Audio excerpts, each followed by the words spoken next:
Welcome again to the closing argument tonight. Today's Wednesday, the 21st of August. Wow, August will soon be out. Guys, welcome again to the closing argument. My name is Henry Peabody. We're going to be here today with you and bringing you news and views and what have you on what's happening, bringing the news from Liberia to you live on the closing acumen. We were very honored that the closing acumen was out there today. There was an interview with Honorable McGill going to meet the Liberia Anti-Corruption Committee (LACC), uh, uh, and the closing argument was live out there, guys. We are trying to make it happen, to bring the news from Liberia and what's happened in the U.S. as well. But welcome, man. Welcome. Our first person here today is Christian Roberts. Christian, it's always good to see you. It seemed like you took back your first place because you said nobody leaving you unturned, nobody leaving you behind. You are going to take over. Welcome, Christian. Welcome, Dossier Takab Morris. Welcome, James Kaiti, our regular member. James, welcome. Welcome, Odashi Shelton, watching from Think of Village. Thank you, my brother. Thank you for joining us. Uh, uh, uh, uh, you say I'm stationing a protest against the closing argument, Christian. No, don't do it, buddy. Just stay with us. But welcome back. Welcome, Miss Yamitro Asedu Mensa. Asedu Mensa. Watching up always from Minnesota. Good to see you. And we have Samuel and Ward Jr. watching from Lofa. I hope Lofa will control his emotion. Well, you gotta have it. You gotta have the show. You gotta have somebody. Everybody got their own way of reacting to things, but there's a lot happening. There's a report on one honorable Yega Sekwe.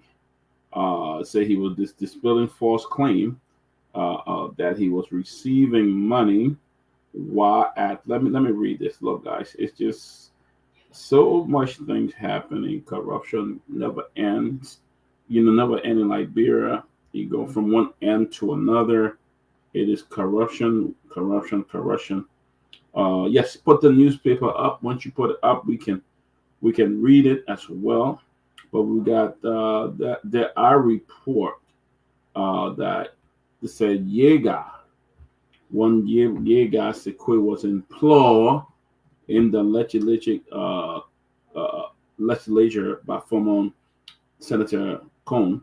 Uh, he was later appointed operation manager at LPRC, but his legislative salary is still rolling, was still rolling. But well, for me, I mean, a young go, just keep sending me the check. Who want to refuse money, man? I don't know whether this uh the man took another position and they're still sending him money. So all you gotta do is send the money back, But you're still sending the man, so it means I didn't close that part, and still send the money back, that he was taking money. He's taking the salary from the legislature, and he's still and while working at operation manager LPRC. But then there's another story that he dispelled. So I want to be fair here. He There's another story that he said that it's false and misleading. The story is false and misleading, and so we're gonna read his statement when that come up. But guys, it's a lot happening today. Let me see here what he's saying here. Let's read Honorable Yeager respond. I understand that he was employed at the house, and then he got appointed as the operation manager of the Liberian Petroleum Refining Corporation. And then he was still getting both pay. He's getting, I mean, who refuse money? Uh, you know, getting 2,500 extra, is still rolling there with him. So, yeah, they say what backfire. So Yeke was employed in the legislature by Honorable Cohn, uh, was later appointed LPRC manager for operation, but his legislative salary is still rolling. Information available to us suggests that the civil servant director, Josiah Joker, deliberately left Yekesaya on the payroll while CSA recently conducted personal audit of the legislature. Well, you can't blame him if they still giving him the money, then you blame the civil servant.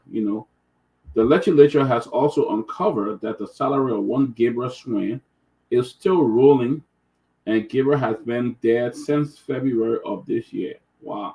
These two names were removed from the House payroll, but the CSA boss refused to honor the House decision, and is still paying these people.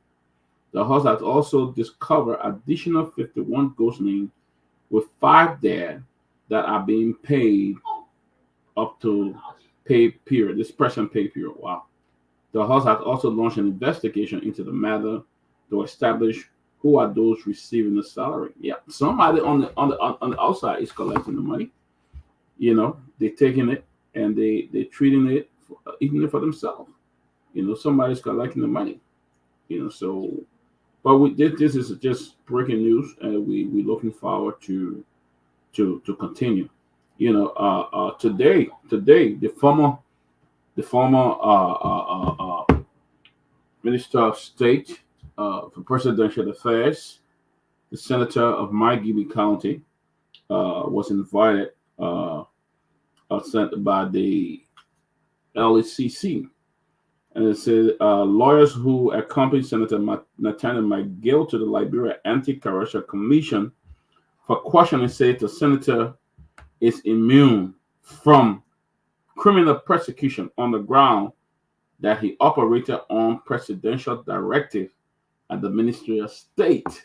So he's immune because he's operated by directive at the Ministry of State. So let me read this again. This is news that just coming in.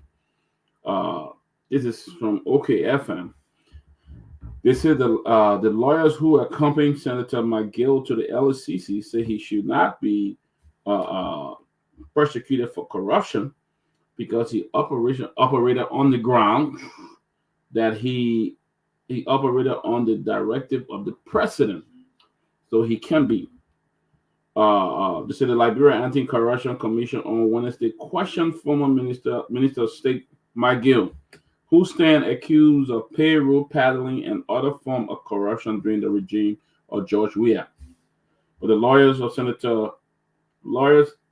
the senator, Councilor Serena Cephas, told reporter that his client cannot be persecuted once he acted on presidential directive while serving as Minister of State for Presidential Affairs.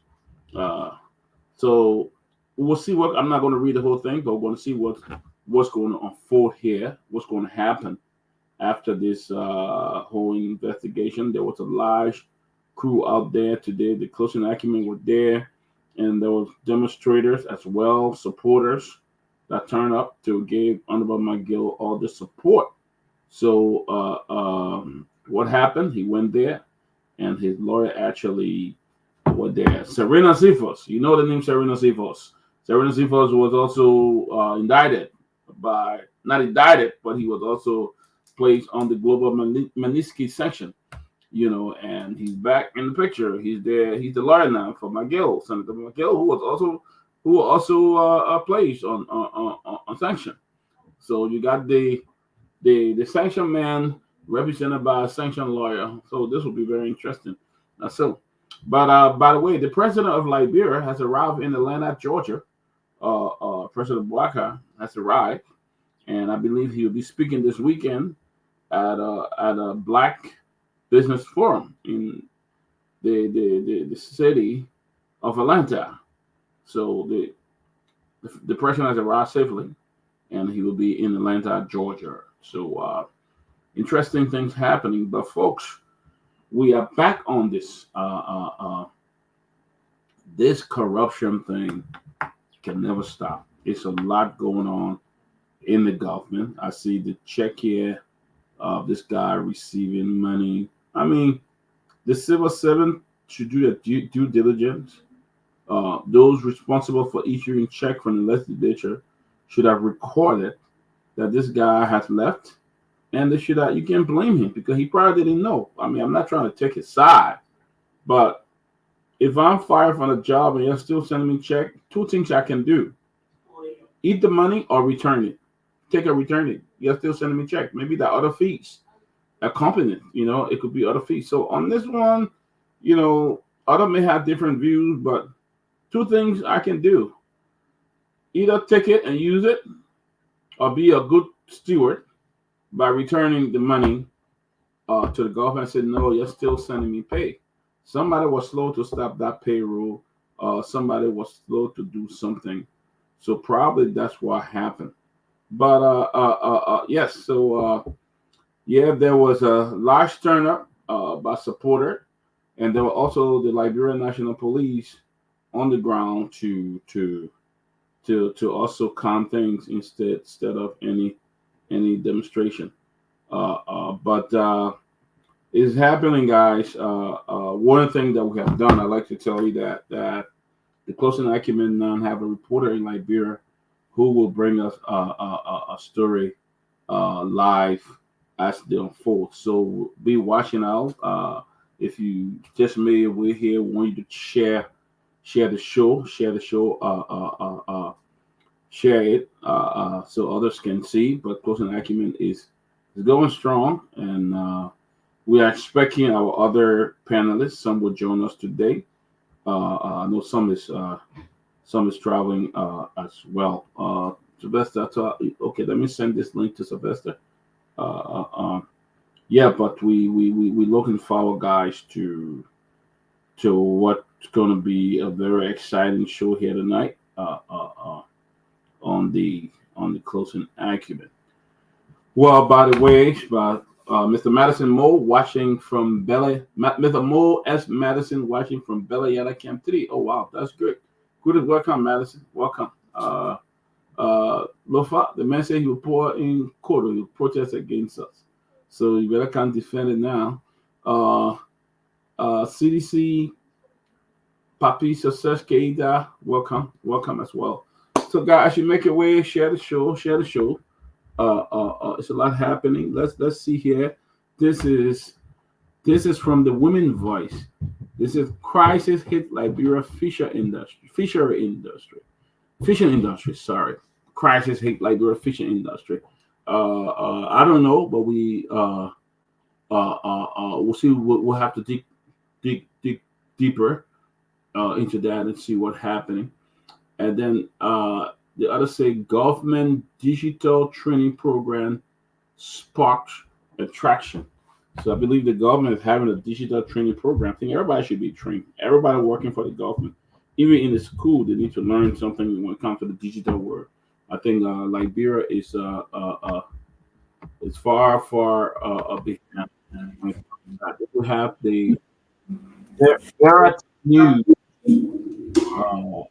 What it says here, I can see clear. They say what real minister something. I can see that clear. I can't really. You guys got to zoom it in. It's a real minister something. I don't know what is that. I can't see it. It's a real minister goes to court this Friday. Church to rule on. I can't. I really can't. I mean, if you guys can zoom it up a little bit. Keep screening your eyes, and then you'll not be able to show up tomorrow. I know. Look, are you coming down here tomorrow? Yeah. Oh, okay, yeah. Yeah. Tomorrow on Saturday, Friday, gonna have the funeral of a very, very young man, potential young man who graduated from high school, was accepted at Texas A&M University to play soccer. 18-year-old Evan Harris actually lost the battle to cancer.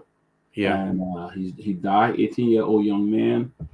He was the only it was only child from his mother, Miss Yeah. Rose Joe, and he's going to be buried on Friday. Tomorrow is going to be a wake keeping, and it's very sad. Young potential. I wish I had him to Yeah. do it.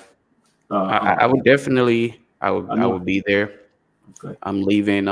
Hopefully by May Day tomorrow, so I can make the wake and then Okay.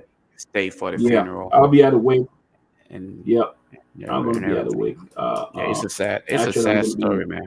It's a sad Yeah, story. very sad story. I was at the family home last night, and we're looking at some of his football pictures and some of his achievement, and it just broke my heart. Very young man, very, Yeah, very, very, very well, a very lot of young. potential, lot of potential, Yeah, and and his mom. unfortunately, cancer took his life. Yeah, he was. I mean, Sad. he and his mom, man. You couldn't. I mean, this. I'm talking about, Rose Joy. I mean, it's just it's getting kind of hard for me to just pick up the phone and talk to Rose Joy because she could not have a conversation without mentioning her son, Mm, and they even together started something much more like Amazon in right. Liberia, right? Do delivery and stuff. Man, I mean this and smart kid. It's unfortunate that instead of Yeah, coming I'm to trying to see if celebrate I his can. graduation, we are coming out there to to say farewell to him and celebrate his life on earth. Yeah, Yeah, we just got to he was keep Rose Joy in our prayer. he was looking forward to go to college. He was Yeah, looking forward to play football, yeah, and he just got sick as the result of cancer, and and he just couldn't make it. Guys, I'm sending you guys the photo of little Ephraim that's going to be and buried. and and Sylvester, I also did send you uh the link. You were in the wrong chat earlier, so but check your messenger. I just sent it to you as well. Yeah, Okay. the guys at Truth FM, if you're there, please put the photo up. I just sent it to you. You Uh, sent uh, uh, it? Okay. Let me see I, if I have it in I sent it here. I to can. FM. You want me to send it to you, Lofa? Oh no, Okay. I should be. If you put it, did you put it in the True FM chat room? Yes, I just put it there right All right, now. I got it. Right now. I got it. I will be able Yeah. to zoom it in here. I will share it. Um, So yeah, let me go ahead and let me do that right now. And while I'm trying to do that, let me acknowledge Christian Robert. Christian is actually protesting today for the fact that we are yet to change the the flyer. He said the flyer reference folks who are no longer on the show. So he's yeah, we need protesting. to do that. We need So to. yeah, we definitely need to do that. We need to. And so that's We why need I to put hopped on up. here really quick. I was Yeah. actually still in the middle of a few things at work, but I Mm, said, let me come and address Christian's concern. He has a yeah. legitimate concern, Yeah. but we just letting you know that we are Let's working on it. yeah, plan to have a meeting after the show today. Yeah, we'll talk about that. Yeah, Yeah. Christian has a legitimate concern, and we will definitely address it. Um, Yeah. so I don't know if you guys can Yeah. see. This is This is the picture of this is young Ephraim. young Efren. Ephraim Harrods, Yeah, the late. You know, Ephraim just graduated from high school this year, yeah, and he had been battering cancer. And he lost a battle. He just was accepted in Texas A&M University to play football. Great football player. Uh, Good kid. Very respectful. Very lovely. No trouble. You know, nothing, no nothing. trouble. The only son. The only son from his mother. Uh, and Ephraim lost the battle to cancer. He just couldn't take it no more. It was too Yeah, much going on with him, and just couldn't do it no more. And he passed, and he'll be buried this Friday. yeah. So yeah, we'll be Tomorrow there. it will be the wake. Dr. Peabody, I'll be in your state.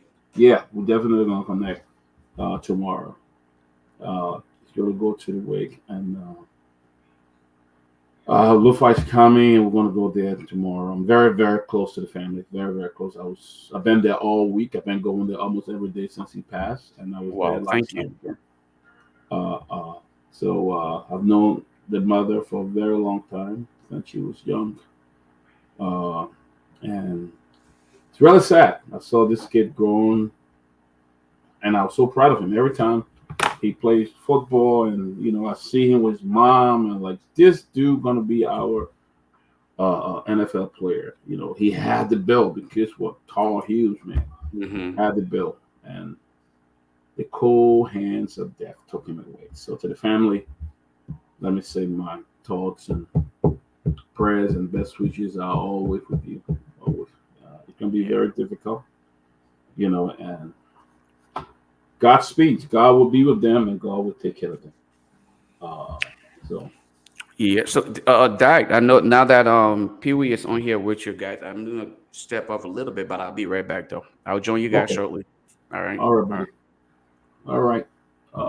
To the family, yeah. So the Rose Joe and the rest of the family, we praying for you, and God will be with you. God will guide you. Amen. Honorable, Honorable Sylvester Pee Wee, former Assistant Minister of Foreign Affairs. Still a lot of you going outside. Uh, I mean, we got to recognize our former government officials. Some people they respect the former leaders, people who serve. Uh, uh, Grace says she doesn't have the link. Let me see what I can get of the Grace. I thought this was placed in the. But would like to welcome the former Assistant Minister of Foreign Affairs for Africa Asian Affairs Minister Sylvester. Uh, No. uh, Honorable Sylvester K. Pee Wee. This man a big man. I don't see him, so you see how Sylvester. Sylvester is our chief political analyst. He's a student of government, and he knows exactly when it comes to the government of Liberia and the function. He knows everything. So it's somebody to really listen to, somebody to learn from. I learned from him. I've been working government. I didn't study anything about government. I just read a little bit, but Sylvester know a lot about government and how government runs and the foreign services and all of that. Sylvester is a champion when it comes to that area. So hopefully, uh, uh, Grace, I'm sending a link now. Please see whether that work. So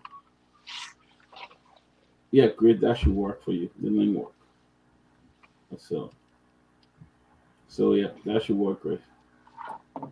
So yes, well, Sylvester, welcome. Thank The you. news are trending.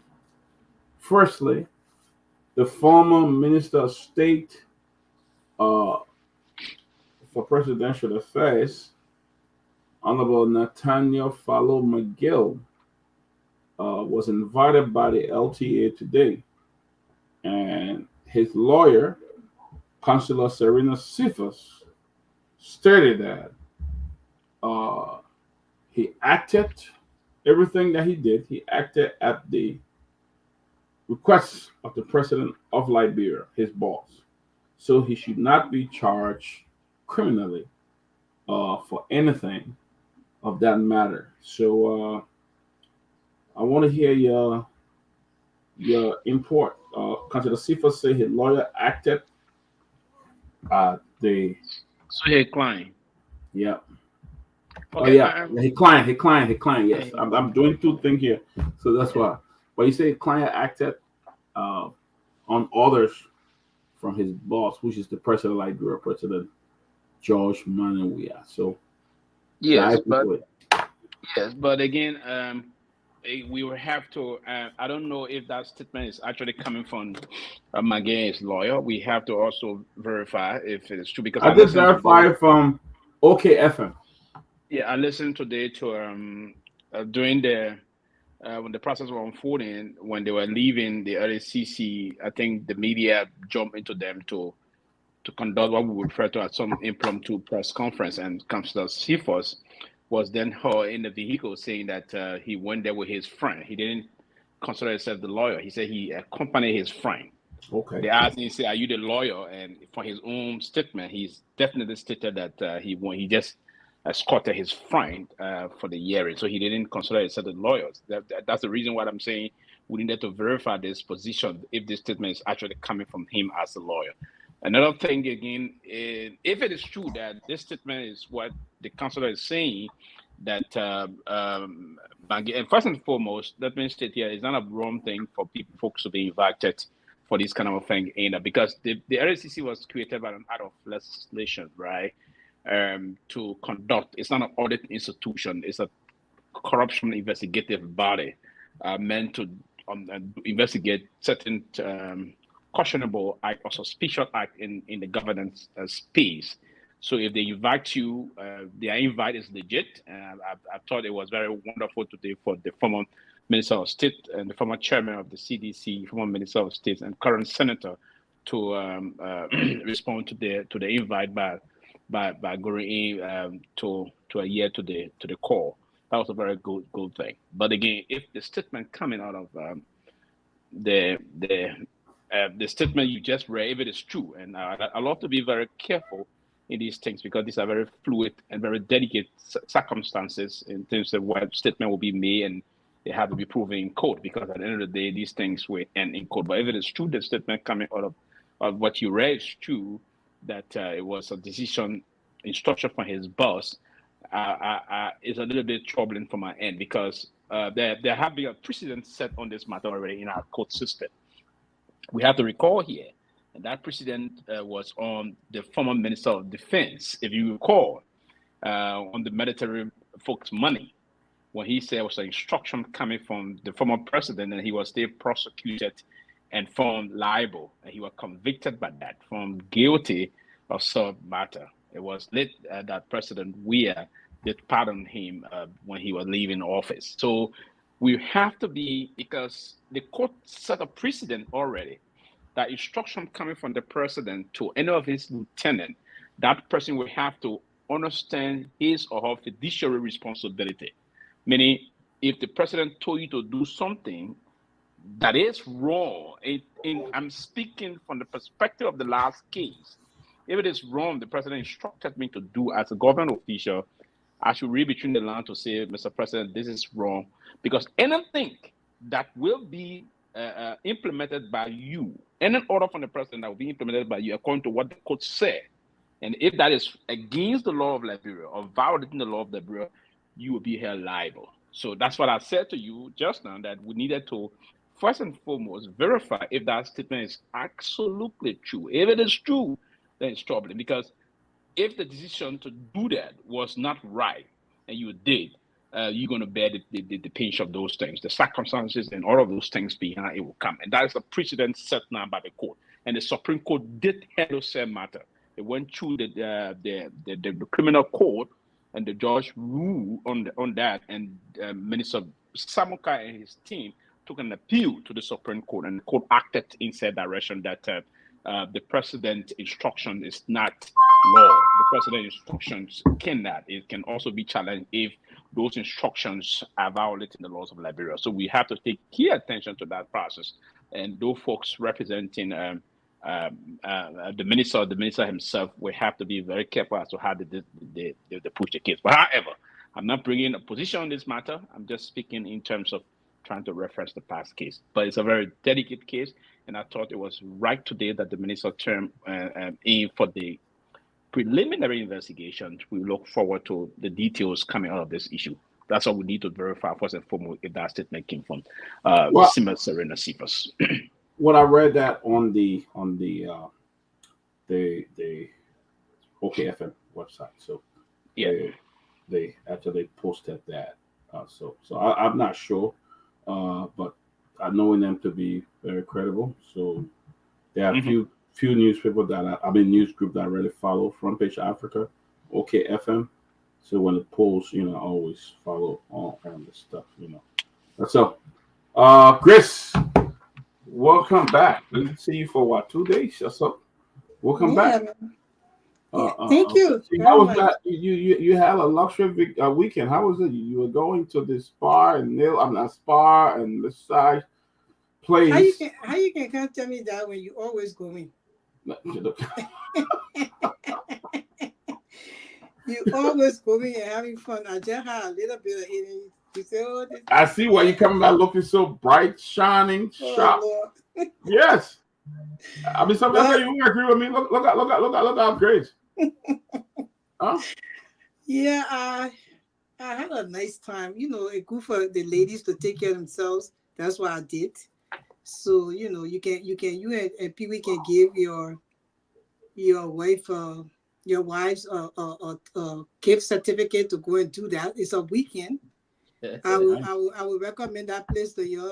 So you can send the gift certificate, get a gift certificate, and send it to your wife there. I think that recommendation will be considered 100%. Oh yeah, Thank you. always Yeah, consider. because the result looked very excellent and splendid. Yeah, you can Oh see Lord how. Jesus. I think I just scream because I know. No, they're What not size? extreme. It will even add a result, and then we'll say extraordinarily splendid. God, But you the have to result put is this down a perfect. little bit because I It's don't not know a what. stream. There's not a stream thing because the camera is clear. Yeah, it's not stream. Is the result is splendid actually. Yeah.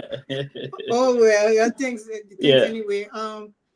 Well, thank you for having me today. Yeah, I'm back. I miss you guys. For the people out there that's watching us and also listening to us on in Liberia on air, I say welcome to the closing argument. My name is Grace Guar. I am an independent free thinker on this platform, a Liberian woman, and I'm happy to be here. But you know, the discussion about listening to people, he was saying that he was highly, you know, I don't know which word to use. He really appreciated. Let me say that. If I'm wrong, you can correct me. Um, the way that Miguel went, you know, as he was, you know, asked to go to the LACC, he appeared. So I wanted to ask you quickly before I get into my thoughts. What do you mean? Wasn't he? He's not supposed to appear, or he could choose not to appear because I don't know the laws that govern that. Yeah, people, if you can answer me. I'm basically trying to say is the process of the rule of law, right? If Mm. you are invited via the process of the rule of law and you responded in a way, you didn't say, "Oh, no, I'm not doing them." There are certain politicians will pull a bluff.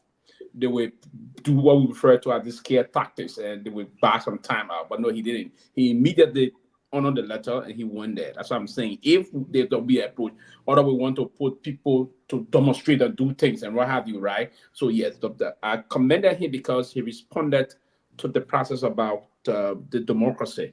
He was invited via the rule of law. He honored the invitation. He went with, I don't know, his lawyer or some friends, but lawyer went with him. But the lawyer said he went as a friend. But that's why we're trying to commend him for the fact that he honored that. Before, Grace, so other people would try to bluff around. Other people would try to buy time. But he responded expeditiously, and that's the kind of a way we want to see how people respond in the democracy. That's what I was trying to say. Yeah, It's not yeah. like I how mean, he went about it. I honestly, I just wanted to clarity on the Yeah. and it was the right thing for him to do. You know, Yes. like we're a law-abiding country. Exactly. So when the government or the system asks you to come, you need to come and show face. Unlike Samuel Tuel, who now is a fugitive, we still cannot see him to present himself for investigation. But I actually wanted Henry to play that stuff he had on the screen because that's how I want to introduce myself tonight, you know, on the Okay, platform. okay. Yeah, so Henry, bring that stuff up and play it. I wanted like bring people to listen to this so they can then I can come back and just say maybe 30 seconds. Another suggestion which is topical. Another suggestion which is topical that's caused some controversy is I actually think we need lifestyle audits. I was Solicitor General. I worked as Attorney General. Why should I be afraid of being checked if I didn't steal? I should be asked what I have, how I got it, and when I tell you that it's from allowances, I should prove that. If I tell you I have businesses, let me show the businesses, but I should also show what tax I paid. We must all account for the wealth we have. Otherwise, don't go into public service. I have heard some rebuttals about this lifestyle audit issue and saying everyone should then do it. We can't target people. Does everyone handle public money? Those of us who choose to enter these public offices should be open to accountability. When you are in public office, you are not a private person. There's no privacy. If you drive a Range Rover, we want to know where you got the money. Because you are in public office. If you wear a Rolex, we want to know where you got the money. Otherwise, you don't qualify to serve, and you shouldn't serve in those offices. And that would be true no matter which party came into power. Progressive organizations do at lifestyle audits. I don't know. You can't become a millionaire out of serving in government. How have you done it? How have you done it without abusing your position? If people want to be business people, go and do business. If you want to serve the people, serve the people. It's funny because just a week ago, I had the minister responsible for Lusaka, Honorable Bowman Nsambo. I asked him a very good question. I asked him where he's gotten all his money from. I asked him if he's involved in some form of baiting. He said, no, I do work, and the money that government gives me is enough for me to spend. Ask him for his payslip. That payslip is public. You are a journalist, go on Bowman or someone, ask him for his payslip. You are entitled. He's serving you, the people. Seek for that information and check. Go and get my payslip. I can give you the payslip I was getting. I don't think I ever got anything more than 30,000 kwacha as a net salary in that office. Probably maybe ministers get something way beyond that. Where? You can tell as Attorney General, I was serving in cabinet. Ask the ministers who are telling you they are being paid enough to give you their pay slips. You cannot become a millionaire from working in government. Let's be serious. We are serving people who are exchanging. Some are eating today at lunchtime, others are eating tomorrow. People are dying in this country. You cannot start pillaging national resources and then you even fool the people in the manner that you are being taught. There is no government salary that can make you a millionaire. There is no, you will live, yes. Okay, you can get a loan here and there. But certainly you can't become a super millionaire. That is for business people. That is why the normal government service, when I was in government, I didn't buy a brand new car. I didn't even buy a brand new car for my wife. The records are there, they can come and check. I didn't. I drove my GRZ car all 3 years. But I had been buying brand new cars before. From where I came from, out of my private business, before I ever served in government, I was buying brand new cars from the showroom. The 3 years I worked in government, I never bought a brand new car. Another suggestion, which is topical. You can move it now, Henry. Yeah. I wanted to play that my 30 seconds. I just wanted that to be out there that although some of us have different ideas and disagree with how the government is proceeding, we are not against the government holding people accountable for the time they serve in government and having some strange, access and money in the bank account. So for me, I stand with this government, and I want full accountability as a Liberian citizen who pay taxes in Liberia. I want full accountability of every government employee, and it's a shame that up to now, most of them have not published their assets. Some of them became millionaires. They were never business people. So we want to know how they got their money, because as you can see, even politicians in other countries now telling us that there is no way you serve in public service and become a millionaire. And especially from the last government to this government, some of them became millionaires in 6 years. And I'm happy that the government was able to somehow Natalia McGill, who became automatically rich in the country. We want to know how these people got their money. We want Joseph Boakai government to continue to push because some of our people are going to bed hungry every night. Thank you. Yeah, Tomalin George, welcome. I'll turn it back to you, Tomalin. It's a lot happening. We're talking about the McGill case where he was invited. Great, that video was powerful, very very powerful. But you're saying it to somebody who can even the person who's saying it can think, and the people can change. But we're showing it the people who can't think and who will not change. Do the same thing over and over. But too many. Well, it's good to be back, man. I want to welcome everyone. We live on Truth FM, Hot FM, and we are on several stations across the country. And on YouTube, and Facebook, our page, we carry it live. You can share on your page, share in your chat rooms. But I've been following the conversation, and Grace, that video was very powerful. But again, I always say the problem we face in our country is that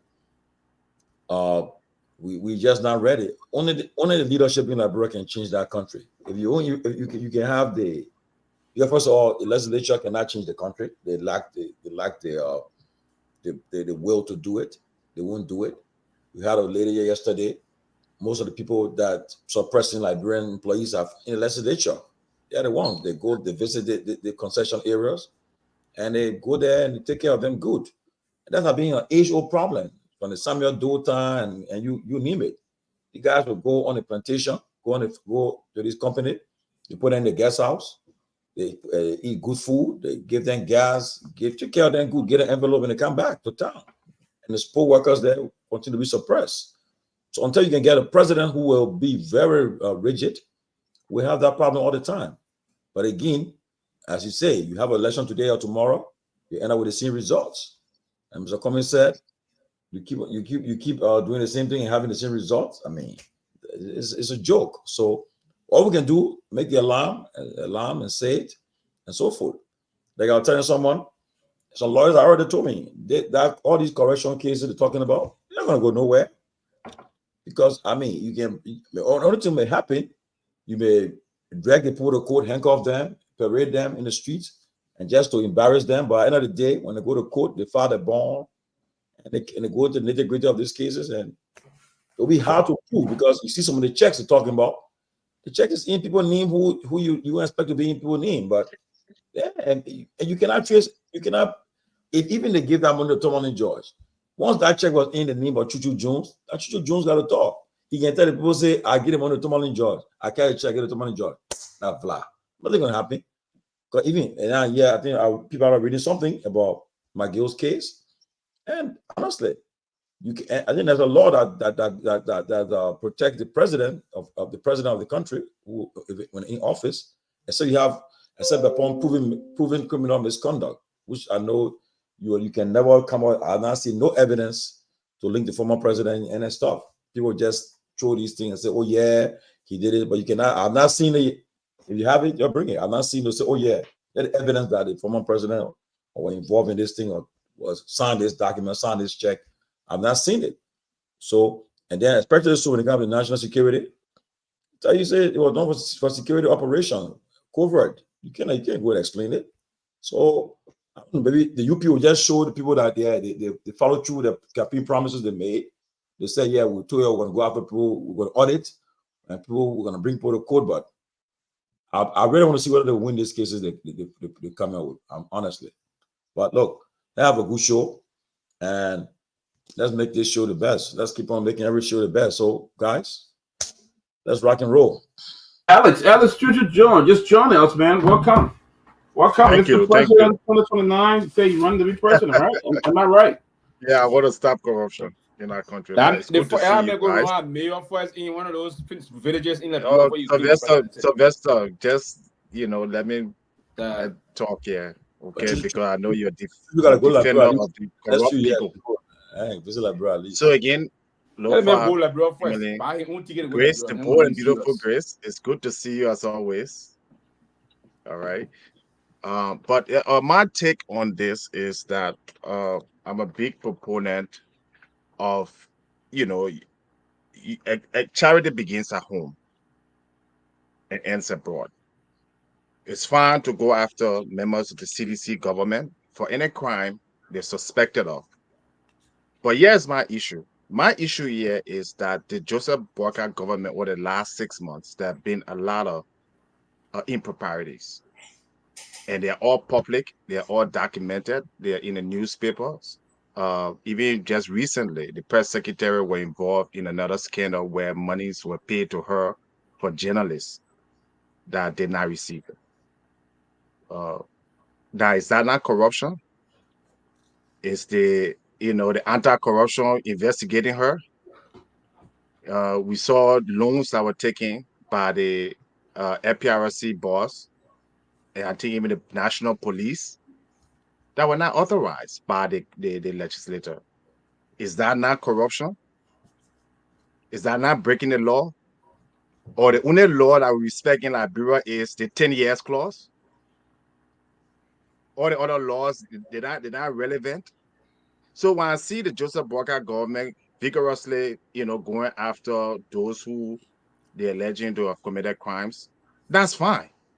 But when I don't see a single member in this corrupt government, all right, have ever been even investigated over the last 6 months, then I have a problem with that. Because it's obvious. We saw even monies paid to a representative after the election. Where did that money come from? Is that not corruption too? Who the hell is the LCC boss? So you can't cherry pick, where wrong you want to point out, and prosecute. So that is, it's just a masquerade, it's a joke. If any government has been corrupted in the last 6 months, it's the Unity Party government. The private jet situation, I'm reading the code of conduct, which states that nobody should receive more than $200 in gift for anybody. Is that not corruption when the president or the vice president uses a business person plane to travel? Why write the law if you're not going to follow it? So as far as I'm concerned, it's business as usual. And justice cannot be selective. You cannot pick and choose who you want, just like even the audits. The audit commission falls under the legislature. Okay, the president cannot order an independent branch to go and audit certain groups of people. Okay, that's all stepping over your power. They have the ability to. That's why it's a commission. They decide in what order and who to audit. When you hear the president saying, "Oh, I'm going to go audit the central bank president," and I'm not a fan of any one of these people, as far as I'm concerned. When and if we get a good president like Liberia, most of these people will be in jail. And that day will come someday. That day will come.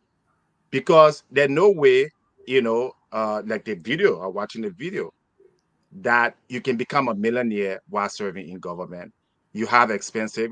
Marty Curry was here. This man who just graduated few years ago can build a huge, 3-4 level house, right?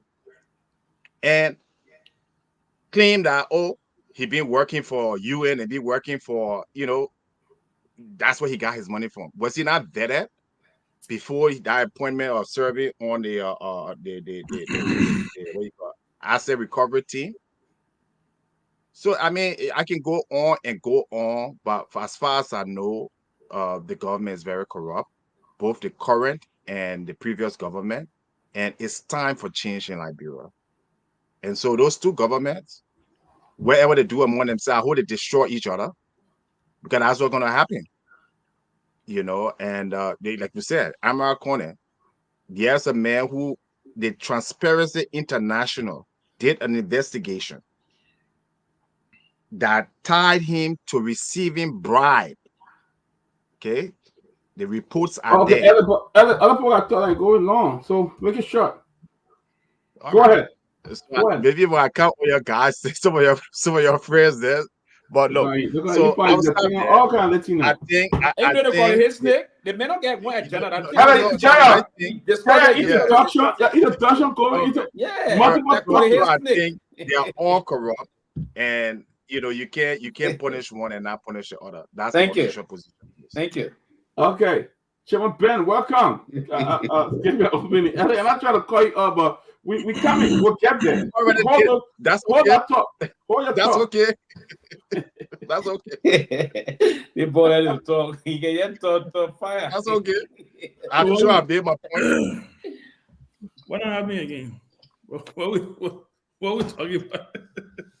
No. Well, it's good to be here. It's good to be here. I know we're discussing a bunch of things. I mean, we're not talking about the issues here, right? Just the intro, Peabody. Yeah. Well, it's good to be here. To contribute our own little quota to the discussion. Another day, another Liberia, up and down. We keep it moving. When the topics are announced, we'll be able to chime in. I have some interesting thoughts on some of the things that are happening, and my thoughts are, like I say, it is what it is. But yeah, it's good to be here, guys. It's good to be here. I look forward to a very fruitful and a fascinating show. All right, guys. Alex, you see that how you do it? Alex, you see that how you do an intro? Very short. Lofa is out, so we will jump right into this. We actually started. Let's start off with we had that topic. Senator McGill being invited by LACC, and there was a mixed story from his friend or his lawyer, Serena Cephas. We read something on OKFM that stated that he said that he should not be indicted on any criminal charges because everything he did, he acted on the orders of his boss. Which I think I don't tend to believe that, because for a lawyer to just come out and say, it's almost like you're admitting if he did it, then he acted almost like he admitting to the charges or whatever. So I don't know how true that is, but I read that on Closing Acumen. So Ben, since you just came, we'll begin with you, and then we'll go to Sylvester and Grace, and then we'll jump to the next topic. So, Wait, you said Serena said that according to OKFM, mm-hmm. that Serena stated that his client or his friend, Senator McGill, should not be indicted on any criminal charges because if anything he did or he acted on any decision, it was all on the orders of his boss, which is President. Oh, yeah. Well, I don't know if I don't believe that story. So I don't know if he said that. I would not want to believe that he would say something like that, mm-hmm. because it doesn't. That would not fly. Let's put it that way, right? The president would not go tell you to go and murder somebody, and you go and murder the person. Or the president will not tell you to go to the central bank and go empty the vault, and you say, "Oh yeah, Mr. President, because you're the president, you told me to go empty the vault." So I don't want to believe he said that. I believe Serena is a very smart lawyer. I think he knows his craft. So I'm not gonna. I don't want to dwell on that. What I will talk about is the fact that the senator did appear at the LACC, which was the right thing to do. He was called. He was invited to come and provide clarity. I read the invitation. The invitation did not say that he was under arrest. The invitation did not say that there was an indictment for him. They said they wanted his assistance in, to, I guess, answering questions in relation to the alleged payroll paddling. So he went there today. Look, one of the other things that I find fascinating is every time these things are happening, then you see partisans go there with drums and create a scene. You saw it happen, during the Unity Party years when Vani Sherman and Alex Tyler then was indicted by the grand jury for the Global Witness thing. You saw partisans and leaders of the Unity Party, who, by the way, right now are senior officials of government, go there to show support. Yes, there are political people. McGill is the chair of the CDC Legislative Caucus. He's the former chairman of the CDC. So maybe that's the reason why he had. If I was him, I probably would have done it without all the fanfare. But you never know people's intention, inspirations for things that are happening. So let's wait and see. I don't want to preempt whatever the investigation is. I think the LSCC is investigating. The fact that the LSCC is investigating, let them go ahead and investigate. And whatever whatever decision or whatever the outcome of the investigation will be, we wait to see what it is. Would it lead to indictments? Let's wait to see. Will it lead to to more investigation and more questions being asked? We will wait to see. But I think he did the right thing, submitting himself to the process. That is what an honorable citizen will do. Nobody is above the law in the country. The LSCC is a statutory functionary of our government that is responsible for investigating and being a watchdog in our society over our governance space when it comes to the issue of corruption. So when they invite you, I think you do the dutiful and you go and you submit yourself to the process. They did ask for him to take legal counsel, which he did. So I think the process went well today. Let's wait and see what happens, and then we'll be able to form more substantive opinions and speak more from a position of strength once the information is provided. But as it stands today, it was just a mere invitation. We'll wait to hear what the outcome of the investigation will be. All right. Who next? Yes. So to just a few points, I'll just try to, I don't know, it's an amendment of my first statement or so, but yes, the past ruling coming off of Josh Yami Bese, I think from the Criminal Court C, on the case relative to the former defense minister, or referencing to the issue as you're quoting, the judge was very clear. The judge said part of the reason why he did not subpoena the former president was that there was no written documentation instructing the former Minister of Defense to use the pension money of the AFL folks. And that's what the judge indicated. Now, if again, it is true that what you quoted from OK News, coming out of OK News, is true, that the lawyers said that the former minister was acting on the order of his boss, the president, because the president is mute to certain instructional process in terms of our law. That is written. It's a written communication instructing the Minister of State for Presidential Affairs to do certain things. I think they may have some justification in the court. I'm not a lawyer. I'm not going to pretend to be one. But the past judge indicated clearly, but Judge basically indicated that the reason why he didn't listen to the lawyer of the former defense minister, because there was no written instruction from the president. It was just what we call in liberal gentleman agreement. The president instructed me to do verbal instructions, and that the judge didn't take lightly and was part of that. And also, but the Supreme Court, when they went to the Supreme Court opined on that matter and were very clear. The Supreme Court indicated again that public officials should have their own fiduciary responsibility to the country, meaning they will have to account for what they do. But I believe that if there's written or other thing, the court will decide on this matter. If they were going to go to court, if this matter, the investigative process will decide if they will have to move to prosecution, depending on the reason they invited the former minister for. But again, his friend, he called himself friend today. He didn't call himself lawyer. I listened to himself. He said there's no case, and he's one of those very good criminal lawyer, one of the very good lawyers we have in the country. And I respect his thought process about the judicial process for our country, right? So he said there's no case, and we look forward to see what's going to happen. But again, this is a day for the country that nobody is above the law, and we should always allow the best practice to always play or hear. Again, briefly, as relate to the video we listened to, the video speaks a lot of issue here. They talk about lifestyle audit. And I do agree when folks are in, and it's part of the accountability process on the most serious note. And that's one of the reasons why in public service, there's a lot of law now to say we public officials should not frown on people attacking us. Because in public service, there's a serious process here about you being accounting to the people. And that even the issue about insult, you can never longer take people because they have decriminalized most of those things. Somebody can tell you all kind of a thing. And that's one of the reasons why when the former put the managing director sue Heron Costa here in the U.S. It didn't suffice. It didn't suffice because he's a public official, right? So it's a very serious thing. The lifestyle audit has heavily support that process.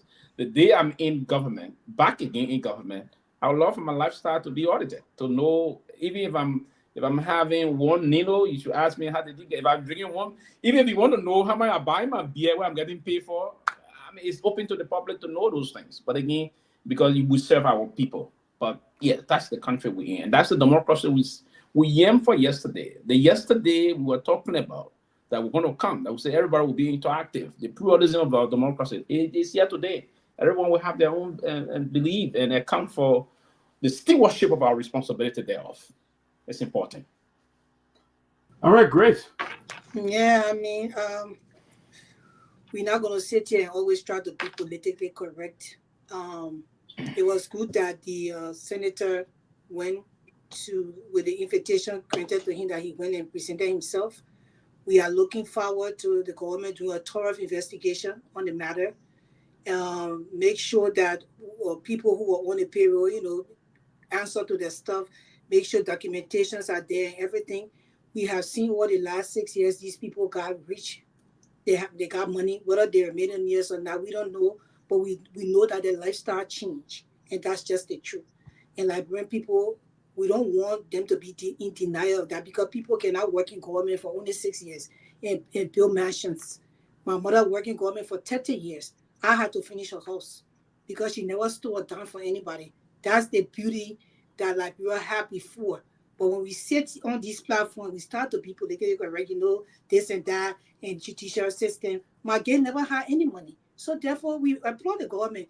Let them look into how all these payrolls or names county payrolls and what happened. We want them to dig into it so he can tell us where he got the money from to bury his mother in Messalina that people are not even doing in Liberia.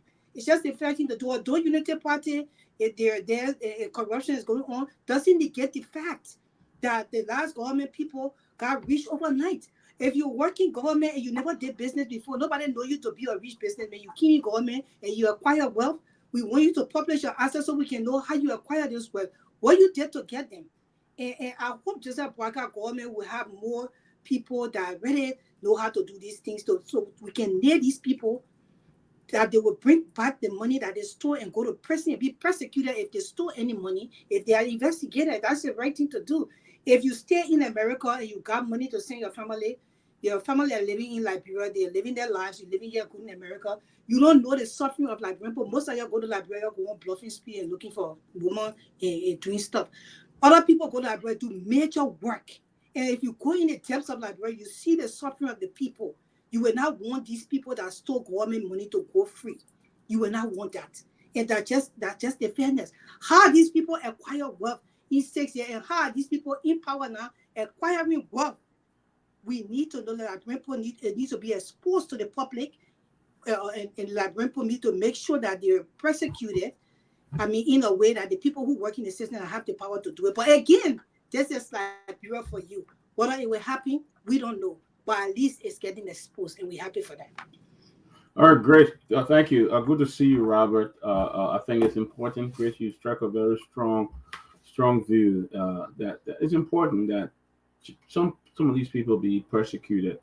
You can't just let things continuously rolling like that. I think it's not good for the country, and that's why we see the country. But Tomalin George coming, Robert, Yes, welcome. I would say, like I always said, I'm all for audit and also if you are foreign libel, those who betray the public trust. If it's proven in the court of competent jurisdiction that you actually betrayed the public trust, you should be prosecuted. And then also, I think during the election, I think I only heard Councillor Gonglo. He was the only one who was saying there'll be if he's elected president, there'll be lifestyle audit, which is good. And Grace made a good point. Look, the reason why people declare the asset is because to tell the people what you coming in office with. What's your wealth, your worth, If you come into office, they want to know. So tomorrow, if you see Ben Sanvee driving his Mercedes Benz, we'll ask a question. Yeah. He came to office with his Mercedes Benz, he showed it, And then we see it. He had $200,000 in his bank account in US dollar, maybe $5 million in his Liberian dollar account. He had other assets. Yes. And even though the law says that you're not compelled to publish it, but if you do it in good faith, I think you should be able to make it public. You know, I know people get problem with Dylan, but I admire what Dylan did. He published it. I said he declared, he published it, made it public. Other people follow, and those who follow, Musa Behede did it too. All those who declared the asset and made it public, I commend them for that. You know, and so forth. And then we're talking about the issue with McGill. They went to the court today. It's good. He honored the court. There's nowhere in any country you should. I've always been told that you cannot dishonor, you cannot refuse the court invitation, the court order you to appear, you got to appear. That's why we pray and hope that all those who the court asked them to appear will find a way to appear. And just before I land, you know, today, this morning, I got a call, and some intelligence, I'll call it, but maybe we'll discuss it later on. But there's something about some order or some plan to search the former president of Liberia home. I think either this week or next week. And immediately we made some calls, and somebody very reputable confirmed that's in the works. And I don't know what the law says about that, because I know that when you are former president, the Constitution gave you certain you are protected by certain part of the Constitution.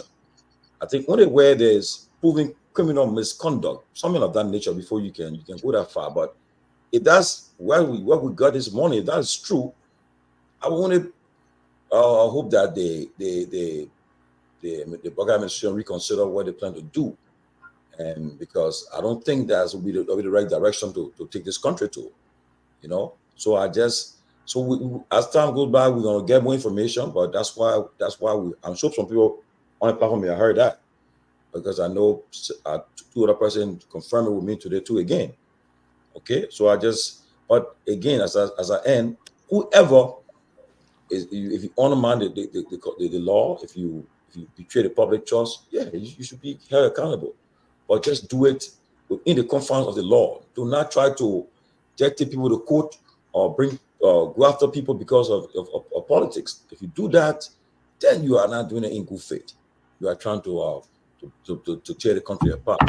So again, McGill honor the court order. I heard Serena Sifa saying that McGill honor his day. He's on protection now, and he will not talk anything now. He was me, and he left. I've been trying to contact Serena Sifa to see how best maybe he can throw more light on his comments today after they came from the LSTC. But they'll just keep on praying for the best. But again, if you violate the law, if you treat the public trust, you should be held accountable. Let's see. Let's hear from Alex, and then we'll go to Robert. Okay. Alex, the last thing you were saying before they cut you off, can you just repeat? Yeah. Okay. So what I was saying is, every Liberian wants us to fight corruption. I think that was the Ellen Johnson Sirleaf Unity Party slogan, making corruption public enemy number one. They failed miserably. In fact, according to John Malou, in 2009, when the Kafouin was finance minister, I believe, he called that very government 3 times more corrupt. So So if there was government corruption 3 times more corrupt, who were he talking about? The person selling on the street? But I was saying here, in our very government, the All Black Transparency International did a report where monies were paid by mining company to Amara Kone and a list of officials. This is not allegation. They presented the evidence. What's the report? I will put it on. So I will put it report. But sometimes you share the report before you come on and we'll take you serious. What's the report? Okay, but I don't think I read the newspaper because there's no report whatsoever on that. Put a report on now. Africa. Let me finish. Let me finish. Put a report on now. No, this is a serious. Alex, can I? Let me finish. Yeah, let him finish, guys. Let him finish. Can I get Alex a chance?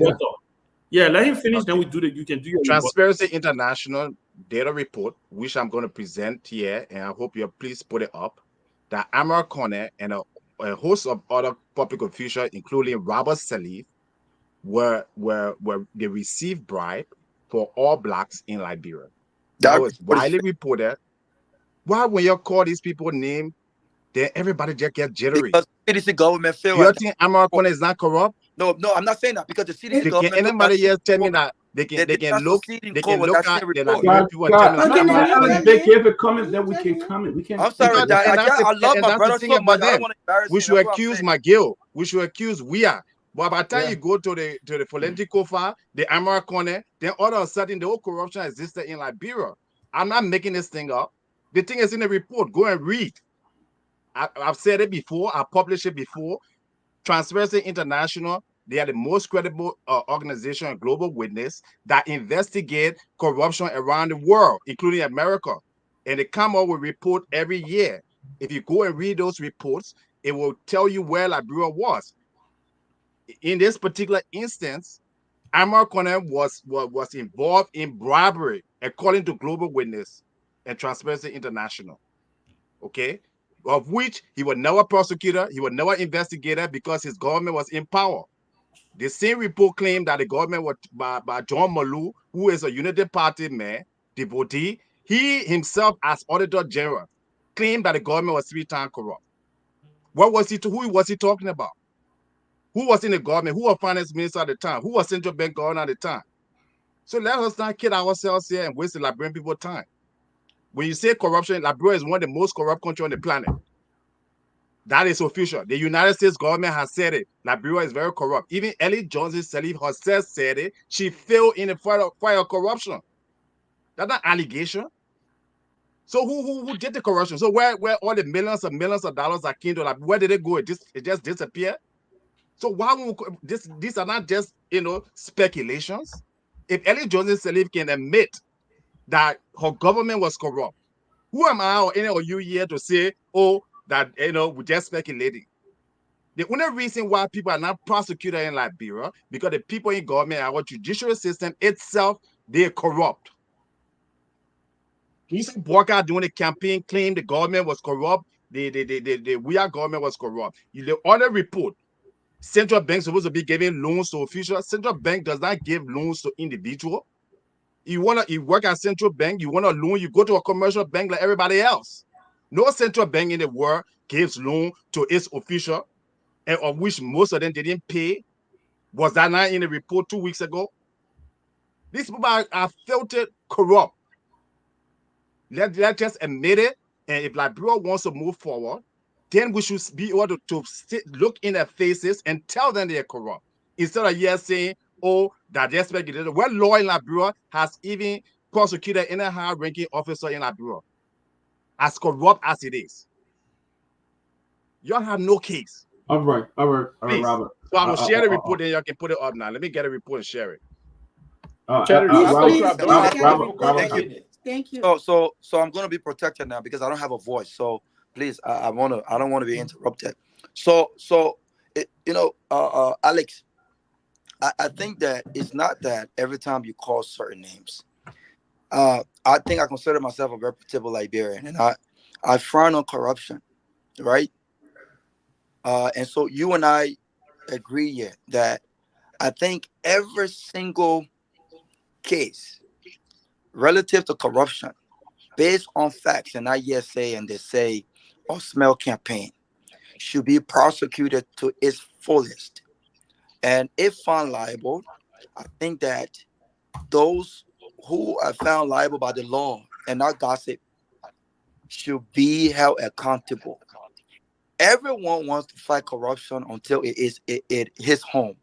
The problem with Liberian government or the problem with us is the fact that we have not done our due diligence when it comes to actually fighting corruption, because any serious government who wants to fight corruption will be more interested in the facts and what win cases in the court of law, and not interested in the politically smell campaign and character assassination.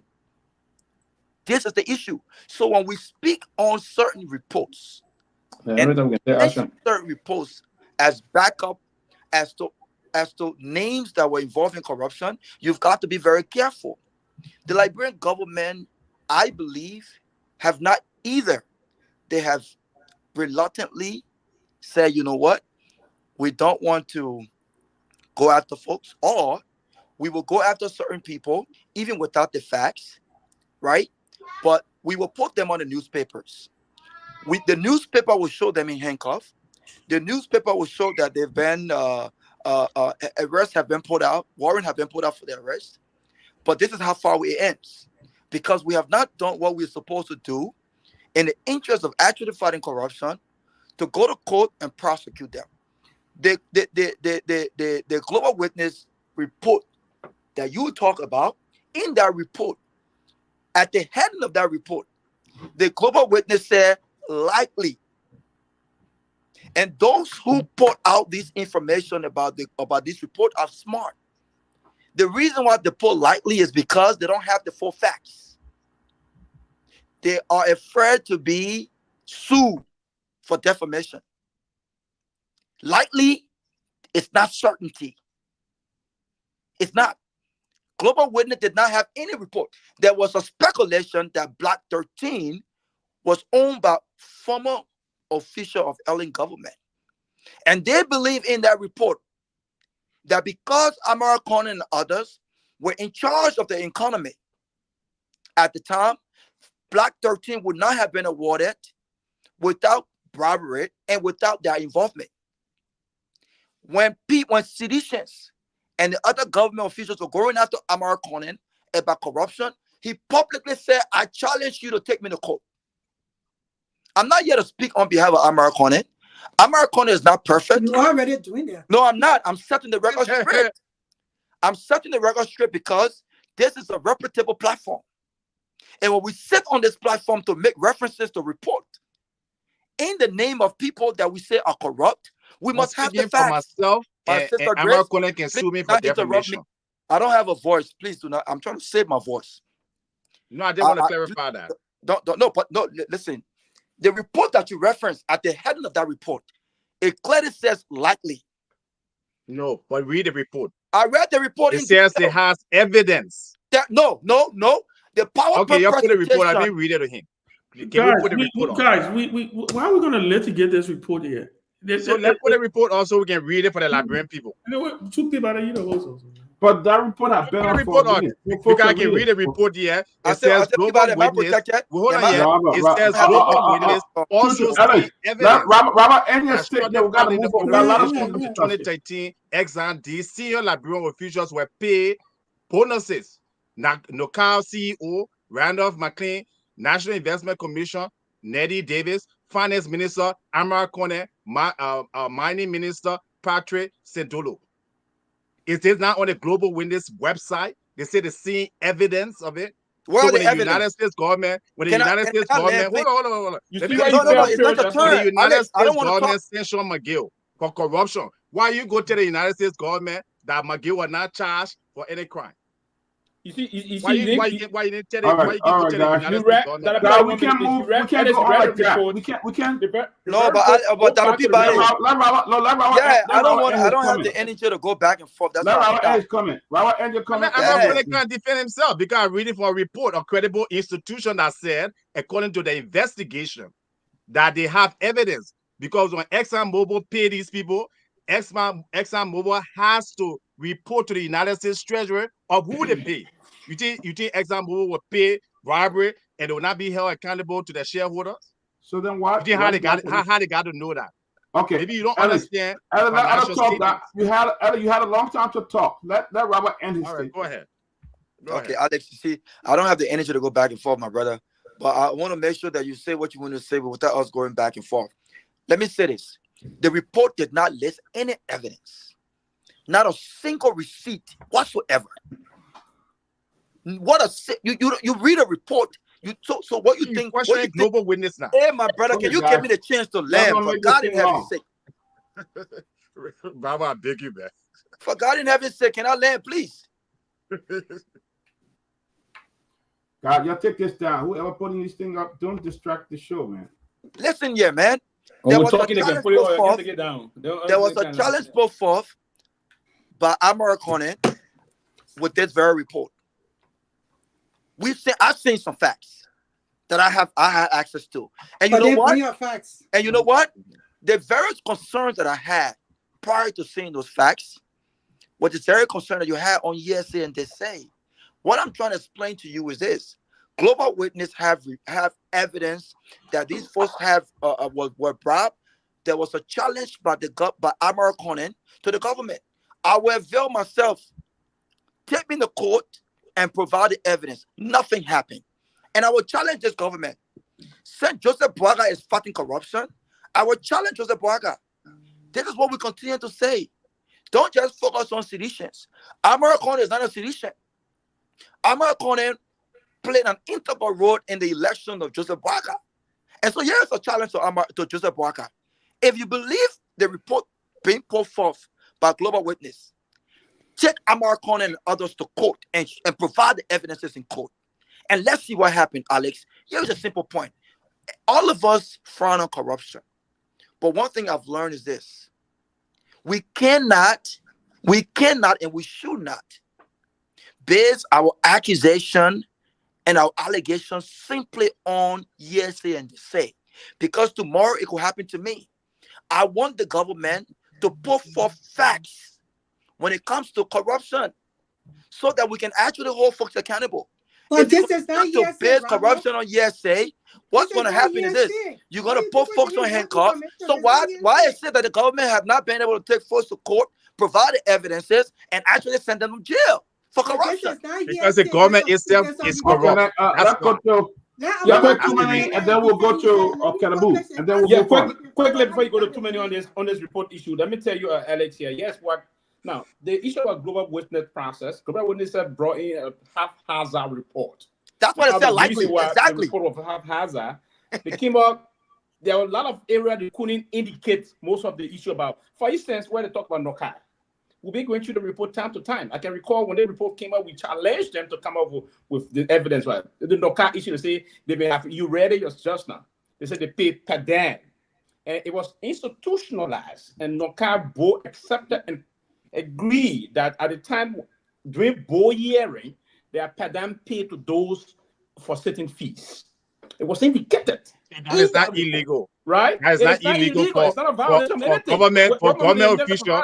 Hold on, let me ask you the question. So it's not illegal for a government official to receive bonuses because of for doing his job. It's not illegal. It's not illegal. I don't think. Look, it's not illegal. Let me say this for you. It's illegal for any government official to receive any bonuses for any. Alex.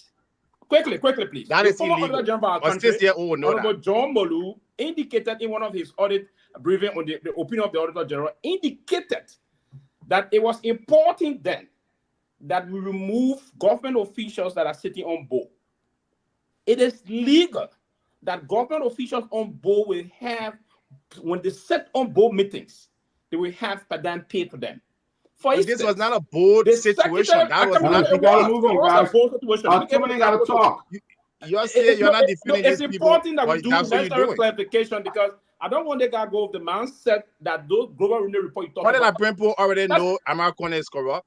He's I not don't have corrupt. to say that. There's no report. If they already know the Unity Party government is corrupt. Nothing whatsoever. And you sitting here and you want to defend them. And the report you gave, that's a so let him come on the show. He's not. He promised to come on the show, Robert. Can I interject? Can I interject and say something, please? Robert said American will come on the show. Can I interject and say something, please? This notion that this thing we do where we come and we say this person is a rogue, this person is a criminal, is this, and then we say, you know what, they will come on the show and defend themselves. I don't think it's fair. I think, and everybody's entitled to their opinion. I'm not going to knock anybody for their opinion here. If you have it, you have your information, you want to talk about it, you can talk about it. But I think we also just have to be careful when we come out and we say, you know, this person is a criminal, this person is a rogue, this person is this. I'm just saying. I'm siding. I'm siding. Alex, you've been very. You misquoting me. You can't be the only one talking. Let the man I'm siding. No, no. Yeah, wait, I'm wait. gonna I'm siding stop Ellen muting Johnson. people right now. I'll stop muting people. Ben, So I would just end on this note. We got given the report. Global Witness report, Transparency International report. Yes, they are reputable organizations, right? But it don't mean that they can get things wrong sometimes too, right? But nobody have. I'm not saying whatever the report you're talking about. I think I've glanced over it. I haven't It's right read in the it chat room. It's extensively, there for you to go read. right? But all I would say is that when we come and we say, "Oh, this person is this person is that," listen, I have been a victim of people casting aspirations on my name. So I'm very careful before I say somebody else's role. But that's why I am extremely careful when I posted out a $40,000 boy. Yeah. So for me, I'm just urging all of us. Again, like I said, this is a free platform. Everybody's responsible for what they say on this platform, right? All I'm saying is I don't think it's fair. I don't think it reflects well on the platform for us to make blanket statements and say, "Oh, this person is a criminal." is blanket. Everything is cited that I said, and I give But you my sources. question to you, That's all I wanted Put to at say. the president Was there any of Liberia. global report saying that you took $40,000? No. Thank you. There was no report ever showing that you took any money. It's hearsay. It's different from when there's a report that with all the accusation and then No. That's different. But Chris, my point. Senator has not published an answer to the public. Yeah, no, but Chris. Allegations on your name. Yeah, but Chris. So we can Chris, see where you because he didn't publish his assets, because he has not published his assets, don't make him a criminal. Nobody making you. I would be the last. Alex Jones making you a criminal. Alex Jones said the man is a criminal. Alex Jones said the man is. Did not say that. Doesn't mean I said he was involved in corruption and bribery. You said the man is corrupt. According to the and I want you listen now. Alex, all you can say is let me allegedly, because you're going out of your ways. You're going out of your ways to twist this thing. I never made any blanket criticism. I quoted my source. It's a very credible international source. Blanket and repugnant. You make a blanket and repugnant. My own personal feeling and the Liberian people and Ellie Johnson Sirleaf and Joseph Borka and John Molu, who worked in the government, called the government 3 times more corrupt. That if that's not enough for you, all right. Yeah, but Gongolo on his very show here, Gongolo called Jeremiah Kun the corruption King Kong. Yeah, but that's what I said. There's no notion that we come and we just big statements. We have to be careful. As a media platform, that's what you're supposed to do. We work for the public. That's not what you're supposed to do. You're not supposed to cast aspirations on people. We're supposed to do our due diligence. But we're moving on. We just need to be government officials. It's time that you're that's too many comments. Mention one of the godfathers. You pissed them off. Continue to accuse you. That's just it. I mean, look, guys. The fact that everybody's entitled to their opinion. Exactly. We shouldn't question but you're right. You are not American. I'm not accusing you of anything. We should not be questioning people's opinion here. When your time comes, you can express how you feel about it. But we should not be you don't bring some sanity to the Go ahead. People cannot blanketly accuse other people. Okay, then when the time comes for you to talk, then you express your displeasure about it. Right. And I have a source. Go ahead, Tomalin. Yeah. First of all, let me say this. Again, like I will re-echo what Ben said. Honestly, people are listening. A lot of people watch our show. People listen to our show. Okay. People can say whether we now a big platform, whatever the case. But I know serious people watch our show, and they are they wait for this time to kind of watch our show. And there are certain people who send a link to every day. They watch this show, and they really take a lot from this show. So when people, like Ben said, we come and say Tomalin is corrupt, Tomalin is this and that, you call me. We all know evidence. It's like you just trying to tainting the person's character. If you come with evidence, say, look, yeah, the evidence there. Let the checks the person took. Only the government can carry on investigation, Tomalin. If the government did not carry on investigation, so you say, okay, but Alex, man, you ready to give me the show today? this investigation was held. Because you're defending no, wrong. just way small. When you're talking, you can talk. The investigation was held. You're interrupting all the time. So what's the big deal? And this is where the investigation led. Then the result of the investigation. And the facts are here, you know. But to do this thing just, and then Ben said, you tell somebody, say, come on the show. I mean, one thing I tell people, if I was in public office, I would never stop coming on the show. I would go to any platform to defend myself, to talk. Because I want to level the people in America. See the American, the folks in America, they put camera to them. They ready to answer. I'm not a fan of Trump, but Trump, one thing he let it pray. That being the media, he always stumble, but he always in front of the camera. Okay, it's good. If you start to hide from, you start to shy away from the media or from to defend yourself, people will go wrong with this thing, and you won't always have people to come and defend you also. But you know, again, we should all try to get somebody who is involved with the global witness report, who is involved with the investigation, to come forward, to come and say, look, come and discuss with us about this, about that report, what happened. And again, we are planning a big show on Dokar. Dokar bankruptcy, we're planning a big show on Dokar. People will come forward and will tell Liberian people what happened with Dokar. Because when you hear some stories about Dokar, you say our country is cursed. Because Dokar alone should have brought billions of dollars to Liberia, billions of dollars to our country. But for the former president to say she take the blame for Dokar being bankrupt and so forth, it means a lot. Nobody can go and wrestle about it, but the idea we should get to the bottom of Dokar, find out why Dokar went bankrupt, and who benefit from Dokar today. Okay, and because you know, people, we all know that people were involved, but if people can come forward and bring the evidence to and prove that these people were involved in these things, it'll be good. You know, so look, let's be mindful. If you don't have evidence on someone, you dig the evidence, you bring it forward. Let the evidence there. So if for example, you don't have evidence here, not only just reading that report, but say, look, it was established or investigated. They were found that the person was accountable for this act that he committed. Then the person have the choice to come and say, well, I'll defend myself. I'll come and clarify it. But if you don't have it, just mere report and just try to think person is wrong.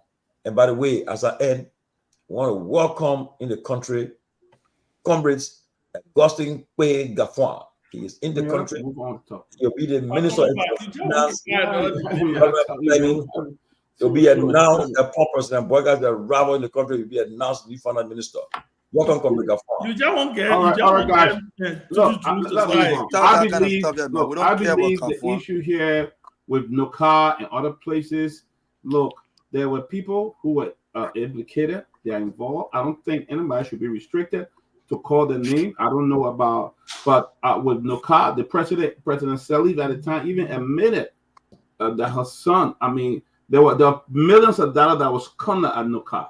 So I think it's important to give everybody the opportunity to share what they have to. If you don't agree with somebody, you can come out and express your displeasure, but trying to restrict them to talk about the evidence. And we talk about a lot of things here that we don't have evidence about. Let's be honest about it. Let's be honest. Peabody, there's a way you say it at a Peabody. There's a way you say it. You cannot be I mean, so it's a bottom of repetition at the Peabody. No, but just a point of correction. There's a way. Nobody have evidence. That's my point. Just a point of correction. There's nobody saying nobody should talk about it. Exactly. But my only thing I'm saying is we can use, again, we are on the public airways, right? You can say, according to what it's in Global Witness, Amara Conner allegedly received bribes. That's what I always say.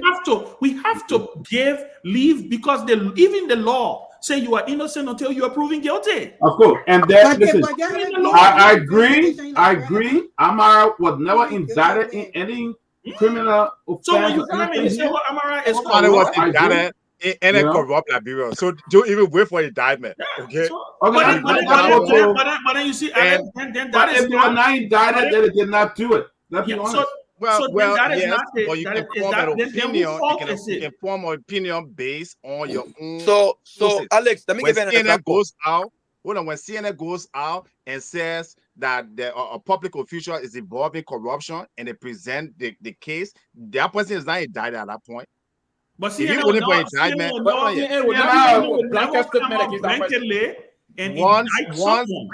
there's but Alex never did that. He said according to our report. He said the man is corrupt. He said the man is corrupt. Yeah, based on my information and most Liberians, including Ellen Johnson, who admitted that members in her government were corrupt.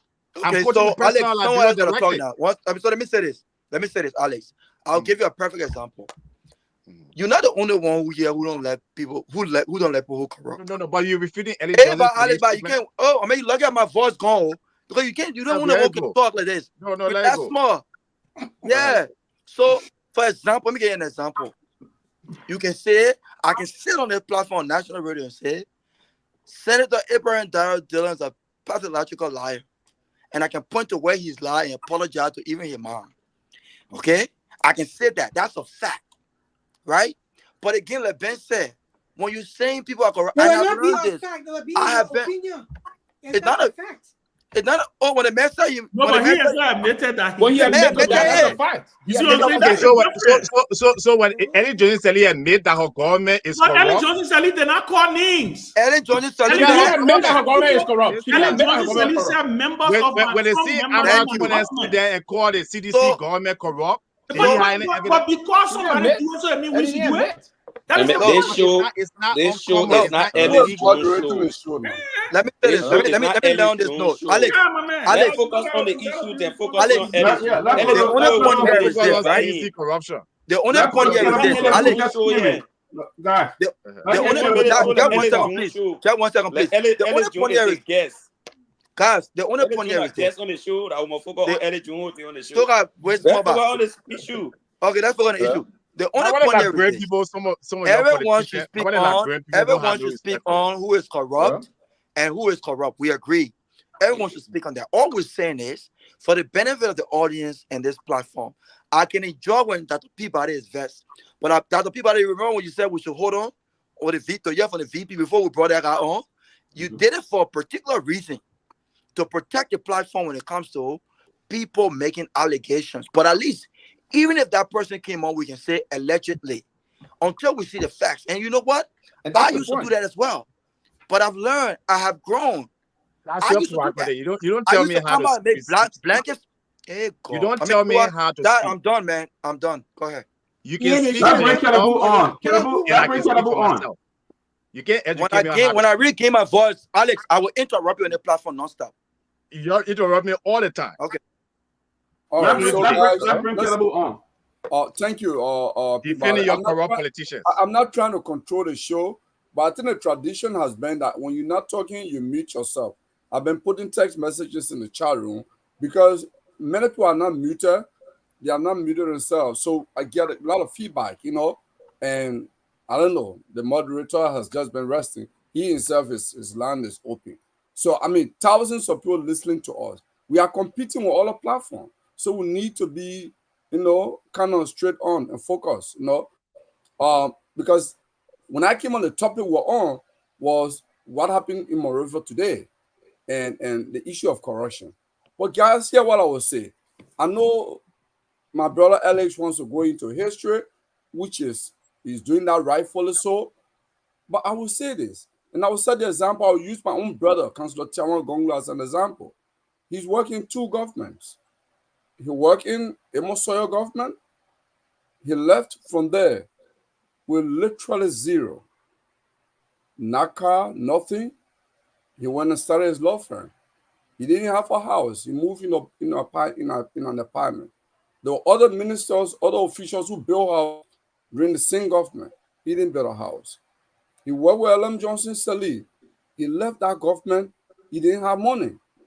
I remember giving him the car that he used. One local NGO, which I'm part of, borrowed him the car to use it. He did not have, he lived just on his salary. When he left government, he has to even credit money to travel, to get his ticket. Because he lives just on his salary. I'm a family person. I can talk this. or for the record. So when we talk about lifestyle, it's easier for someone to say, "Oh, we don't have record, we don't have court conviction." But let's to a former Attorney General from Uganda. There is a video I shared in the chat room.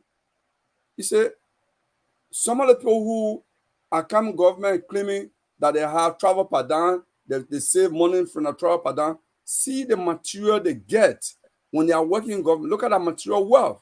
There are people who have become mega farmers in Liberia today. Let's put the salary they made when they were ministers or legislators. Can the salary they made, can he establish the fund they have? I will take Ellen Snow, I'll point at Ellen Snow on this. Look at the land Ellen Snow has. He has worked at IPRC. Does he have a business registration? Is he paying taxes on his business? What kind of contract he's getting? Can his salary, legitimate salary, earn him that wealth, that possession he has, that he's a major farmer today? And the list go on. Many of these people don't become farmer until they become minister, until they become representative, until they become senator. That's a fact. And we not dress that. When we're fighting for our country to be better, we cannot sit on a platform and we not dress this. We have to speak truth to power. Even the politicians that many of us are friendly with. Look, I spoke with a lawyer at NEC last week. The lawyer now spent 40 minutes on the line talking. And I asked the lawyer that the declaration candidates make, because when they apply at NEC, when they're running, they do declare what they have, because they have to show tax clearances on the property and what have you. Okay? And I said, do we have access to that? He said, yeah, you can have access to that. But if you try, the chairman will say, they will deny you. You just have to fight hard. But what he and I discussed and we discover is that some of the people who are publishing an asset declaration today and what they declare when they were contesting, when they were candidate, even though it's a minimum declaration, they are million miles apart. Guys, let's face it.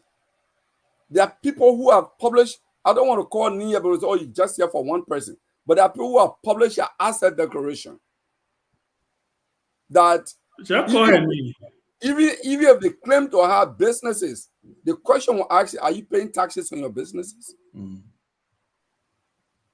Are those businesses rich because you're using your position of influence to garner contracts? If you are an ordinary person having trucks, your truck may not get a contract you have, but your truck is getting contract from Western Cluster, from Golden Verona, from this company, from that company, because of your position. If you want to be a businessman and be a good one. You don't come in public service and you do both. And that's the issue we should deal with as panelists in my mind. Because our country is going down the drain. Our country is, maybe some of you do not have a bigger picture of where Liberia is. For me, I've been in the classroom. Most recent 2019, I was in the classroom. I have a vivid, graphic imagination of what our country is going through. It's easier for someone to say, oh, Liberian students went Ghana, they perform, or they came to the US, they perform. That's just few. Millions of Liberians are getting substandard education, substandard health services. They are dying. The politicians are milking the country. Poverty is more dangerous than guns. And everybody knows that corruption kills millions in Africa. There are estimates on that, the civil conflict. There are estimates on that. There's no dispute about this. It has been established that corruption kills more people because corruption sends people into poverty. And poverty is a breeding ground for crimes, for drugs, for all these illicit behavior. So I think we should focus on that. You know, I will stop there. Can I come in, please? Peabody? But now your time, man. Whose time is it? I'm muting myself. I'm mute ourselves. So I can go now, eh? Because everybody should mute. The person that have notes. Yes. Peabody, that's a rule. Peabody, please enforce it. Thank you. And another. Your class meal. Thank you. And another thing, you know, so that we don't have to be focusing on an individual when they speak, is that to focus on the issue. Because I see us sometimes spend a lot of time focusing on one individual when they speak instead of focusing on the subject about. And it takes a lot of time. And it gains nothing else but traction for that one individual. And I think it's not fair to even the people who are following us. Because if we were speaking on corruption, and because one man level on the allegation or blah, blah, blah, we run behind that man for over 30 minutes to respond to that one man because he leveling one allegation against someone. And then we leave the whole subject. Then it becomes like that man is practically like a guest now on the show because everybody focuses on that. But that man, that's all I think in the back. You just talk what you supposed to do. You wasting all yeah, well, that's the same thing I'm talking. So sometimes it becomes a problem. And it has happened on the show consistently. All right. Now, the issue that happened in Monrovia today, for example, for me, the whole problem of cherry picking is our issue. I think what people got problem with the Boakai administration about is the issue of cherry picking. If you want to be holistic about how you deal with these issues, you have to be holistic about it. You can't focus on one group of people and leave your people out. Take, for example, the issue with McGill. Yes, I know you're talking about payroll, partly, and all of that. But when Boakai came to power, you relieved over 700 persons off their job at the Ministry of State. If you wanted to do that investigation about payroll, partly, you should have had those people there and they be part of your investigation, whether they are alive, whether they're human being, whether they're not existing. But you told all the people off already, you said they didn't get joy again. Some of those people were making as low as $200, $300 and so forth. You remove them. Now, what you technically told the public was that putting people on supplementary payroll was technically wrong. But as we speak, the Boakai administration has got people also on supplementary payroll. You got proof? Yes. Okay. Were they convicted in the court of law? I said yes. But the man said they got people on supplementary payroll that crime? Did he say it was a crime? There? I said yes. Yeah, the man said it was a law. In fact, the report had it that one of Boakai's children is on the Ministry of State payroll. One of Boakai's children, the report had it. I saw it. One of the Boakai's. I saw it. I'm talking about it. I tell people all the time, people who follow my page and other things, I got no reason to come on a public platform to lie on anybody. Anytime you see something on my page, know that it is not propaganda. If I'm ready to do propaganda, I know when to do it. Maybe that election year, they won't play around, they different. And when I don't want to go on your upper page. Yeah. But I mean, things that I will post on my page, and I got no reason to fake anything. No reason. And in fact, while George Weah were paying some of these people, or Magadan were paying some of these people 200, 300 or so forth, the Boakai administration is paying these people 1,000 plus. Check the chat room. Everybody can check the chat room. All the documents. 1,000 plus. That what Boakai paying some of these people then that on the supplementary payroll. What sort of disservice to our country is this? You get vet because they put people on 200, 300 payroll, you fire all of them. But you now get people job in the same place and paying them 1,000 plus US dollar. This is hypocrisy. This is one of the reasons the country is going nowhere. I mean, how can a place of 4.5 million with all the resources that this country got? How we can say that one group of people just won't be millionaires while we all poor? That is the problem of the country. One group of people, they keep everybody poor. And they are the only people shining and we all live on them. It's unfortunate. It's disappointing. It has got to change. I mean, just before I end here, you know, people will soon get tired with the Boakai administration. When they'll get tired is simple. I know you're fighting for every day. As soon as there is an issue that comes up, you make sure you indict one man, then everybody run on that indictment, yeah. But Bouaka administration, first of all, need to start telling the public when the first company will come, when the first job will be created, when the first opportunity, when we improve this economy. Liberia will get tired with indictment very soon. In fact, it's my understanding on Capitol Hill, the Bouaka administration has sent 7 legislations on Capitol Hill saying Bouaka came to power. One has not been passed by one horse. One single law saying Bouaka became president. I said more than 7. One has not passed. Even Capitol building, the president can make a way through in Capitol building. When you finish indicting all the people in the country, a good asset recovery today, put up a new thing, asking the police to get them 7 people or ERU, we agree that's good. You indict Magadan, you indicting everybody, fine. What the people will be eating? The people eating on the dump site now. Liberians are going on the dump site and eating. This is what is important. We leave all the thing there.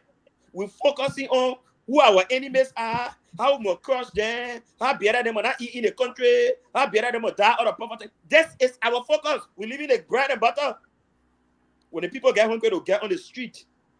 They will protest. They start eating on the dump site. When they get tired with the dump site, they will get on the streets.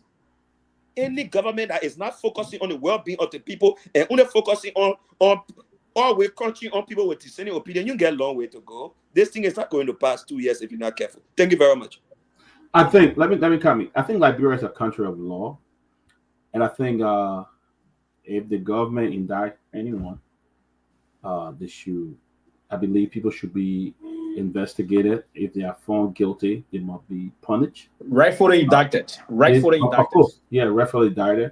Yes. But the idea of they're doing it too, and they can't do it. Liberia will not go anywhere. Yeah. I think for me, I think the government started an investigation. Let those who were there before and had the opportunity to do it, they did not. They did not do it. So if the UB government started this, we shouldn't consider it a witch hunt. What stopped you from doing it when you were there? So I think the government should pursue this. If any corruption come up on this government, it was sure. What Ben always say, people don't get pregnant from the back; they get pregnant from the front. We'll see it. But I think whatever decision the government made to go after corrupt government official, it is very important that they go after them. But let them do it the right way. That's what I think. Go ahead, Ben. Yeah. Thank you. I think to buttress Toga and what you are saying, Peabody, I think the thing about government and governance is that you can walk and chew gum. That's why you are the government. When the people, we model everything after the United States. In fact, I don't even think Liberian people can sleep. The whole week they're not sleeping because they're up watching the Democratic Convention. That's how connected we are to the governance system of this country. Yesterday, I was looking on Facebook. I saw more Liberian people posting about Barack and Michelle's statement than even Americans that I know, right? So the reason I say that is because one overarching theme that you hear in this country is you see two divides, two ideological divides, right? The conservatives believe that government should have a limited role to play in the lives of the people, and people should be able to pursue their own happiness. People should be able to thrive in the private sector. Government should be able to create that environment. While the liberals believe that it is government's responsibility to take care of those who can take care of themselves. So that's why they push welfare. They push so all these different things. They push it, right? All in all, what I'm trying to say here is, when you are focused on, like Alex was saying, right? Because look at what is happening. I'm looking at this, and that's why I put it in the chat room for everybody to see. When you move 700 people from on a supplementary payroll, 700 Liberians, by the way, right? They may not have supported you, but 700 Liberians. And then your reasoning for removing them from on the payroll was because they got that the wrong way. That order was also putting on the real payroll. That was some of the arguments I heard. my sister Cornelia Crower making. She's the deputy for administration. I heard her testifying for the House. I heard her on radio that these people got on the payroll the wrong way. That some of them, people just hire their friends and people just put. And so, in fact, there was a point where I think they wanted to attack her at the mansion, and she was speaking to them and saying that, oh, we will give her 2 months or something in advance. I'm just trying, I don't remember exactly the thing, but I'm sure some of you here remember what I'm talking about. But then when you come and you look at this, so that's the reason why you remove them. You remove them because this was the exact reason that led to harmonization. Because when what CDC tried to do, and to we are now, they will look at it, CDC may end up getting some credit, the we administration may end up getting some credit because the we administration could have removed people from the payroll to bring in seditions. Because when anytime a government comes to power, the government got to take care of its partisans, right? The people who support them. That's the way our system is. When they added people onto the payroll, the IMF insisted that we cannot, you can't manage this wage bill. So you got to be able to harmonize it. So because this administration cannot add people on it, they're taking people off and adding more people, and almost like swapping people. So like Toga said, it is a thin line. These people have families. These people have responsibility. For every one job, every one person you take out of a job, you're taking a whole group of people. Until we can fix a private sector, that you can say that today, if I like 1 p.m. job, I can decide and say, you know what, to hell with it, I'm going to look for another one. This is the system we have. I'm urging the government of Liberia to do something, to do this. You can walk and chew gum. Nobody said nobody will go after people for corruption. I have always said that the CDC administration dropped the ball on the issue when it came to accountability of their predecessor. But as you are doing this, you also, like Toga is saying, you got to focus now on the bread and butter issues. Because those were the things that you were campaigning on. You were campaigning, as somebody told me today, and Toga, you in Liberia, you can confirm that the prices of commodities are skyrocketing. People are not talking a lot. And when people are not talking like this, that's when you should start getting worried. Because it's at a point where, you know what, they're so frustrated, they're like, okay, you know what, we're just here now. And that's when opportunists take advantage of situations like this to be able to bring about trouble into the country. So all I would say is that the government should now begin the process of dealing with the economic situation in the country and start to figure out a way how they can play a balancing act. Because all that corruption thing you're talking, at the end of the day, you know what that Brempo was here? That court case we eat. And again, it is easy for those of us in the diaspora to clap for these things because we are not feeling the economic pinch. We may be feeling it because maybe we're sending money back to our people, but we're not sending our whole paychecks back to our people. So all I'm saying is they need to find a way to balance things out and start dealing with the economic situation. I want Grace to comment, but before Grace coming, look, this is nothing new that we're watching here. The CDC did the same thing at the EPF and other places when they came to power. They were moving people and bringing their own people in. So this is a cycle that we are going in. The previous government did it. No, Peabody. I would defend the CDC. Peabody, I would defend the CDC on this. Go ahead, Greg. The CDC never. Peabody. That's the same thing. Peabody. The CDC never removed people from on payroll. In fact, one of the crimes that the CDC committed that people attacked the CDC for was that they were adding people on the payroll. That's what they did. They did not remove people. Harmonization came into being. Harmonization came into being because they couldn't remove people as well. I know a lot of people that are removed from the job. How many people you know that are removed, Peabody? I know people who are in office. How many people you know that are removed? How many people you know that are removed? Hundreds of people. Do you know 700 people that were removed? Hundreds of people removed. So there's the same cycle for ourselves in. Let's be honest here. Let's be honest here. Let's be honest. Go That's ahead, the Grace. truth. We need to be honest. Grace, go ahead. Thank you, people. Ben, you cannot take over the show. You need to let other people speak, brother. What truth are taking over? You take over the show. Great talk about great people, man. Why you not taking over the show? Take over the show. Let people talk. I want you talking today. Yeah. Look, regardless of what the case may be, or I don't know how Ben want the government to actually. I know you said the government can walk and chew over the same time. Yeah, the economic crisis in the country is a lot, but the government going after these people is good enough because then maybe they can refund some of our money they stole to be able to help the people in the country because these people stole a lot of money. We're talking about millions of dollars here. So therefore, $1.5 million cash at the bank. Hello. 1.5 million. Yeah, just imagine that with all the other money that they stole and keeping in their houses, that they got under their beds, that maybe now the government you trying to go to check these on people's houses. Can you judge me? Let me just tell you something funny. Great. I just want to tell you something funny. Please, I'm making 1 minute. Great. Just hold on with me. Let me tell you, Brandon Samuka, right? Brandon Samuka. Over 1 million went on a counter for. I think they told the man to pay 25. Thank you. Thank you. 25. Who granted he clearance it though? Who granted $25? You said $25? Huh?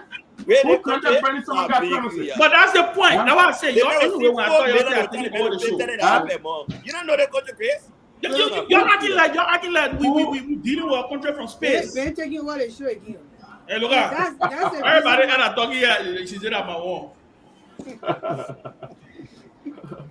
You know, but the thing is that. Oh, Reverend Johnson, why you mad? Call the show.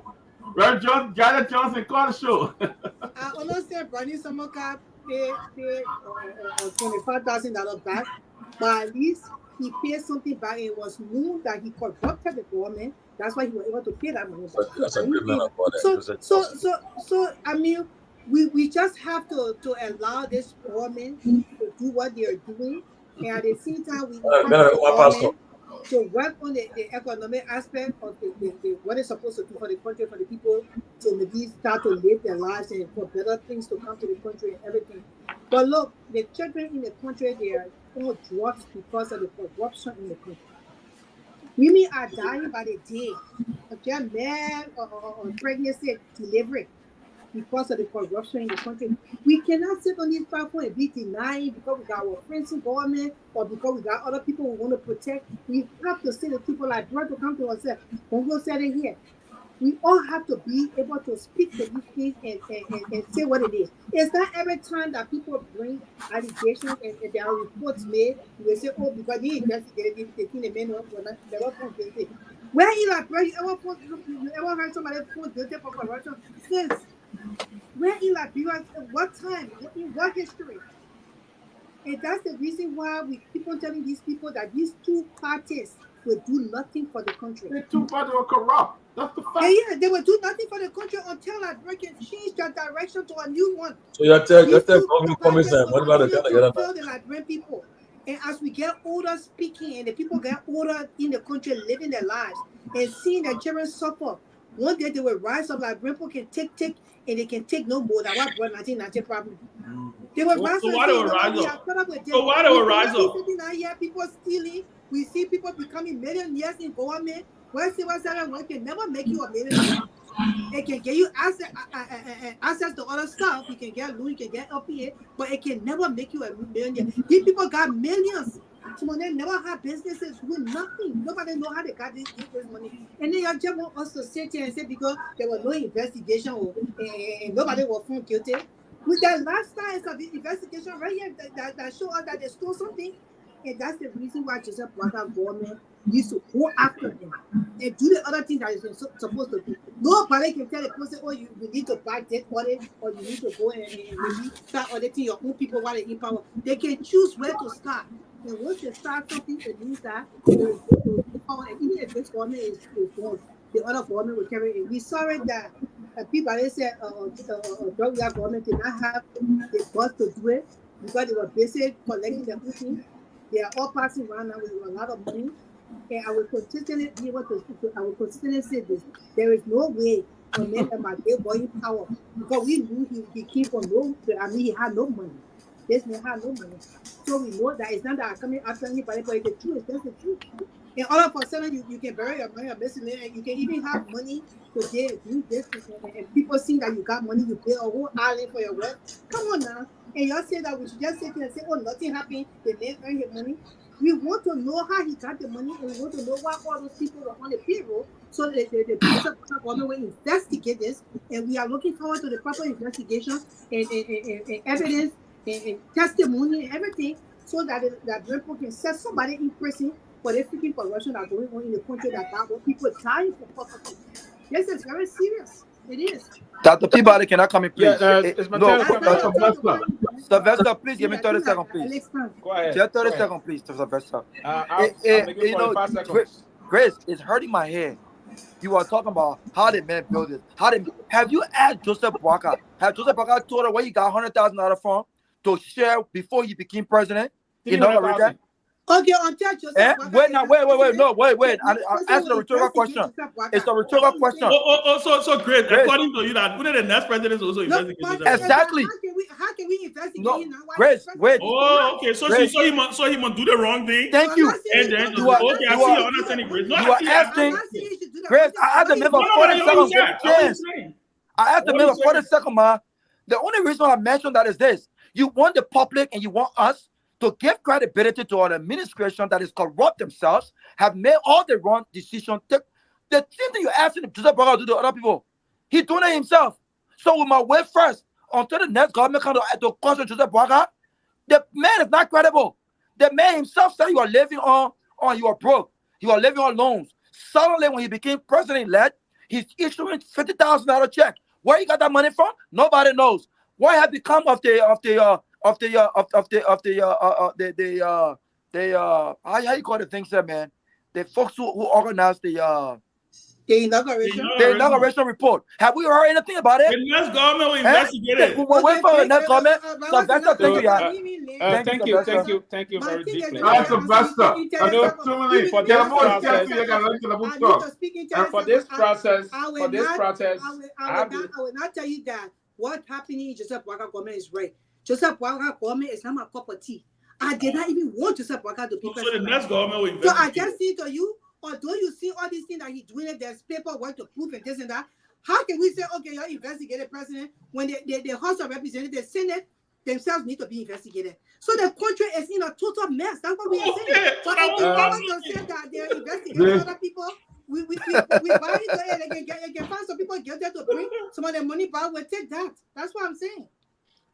For me, I think, and that's part of the process. Sometimes we all may have the people that you're saying, and everyone here got their own individual way of reacting to issues. Sometimes when we say it, people will have that kind of a fast thinking that we're trying to shield. Lofa, I just want to know. And yeah, Lofa, my Lofa can take course and I don't want to course. Like your Lofa pissed right now. He coming with fire.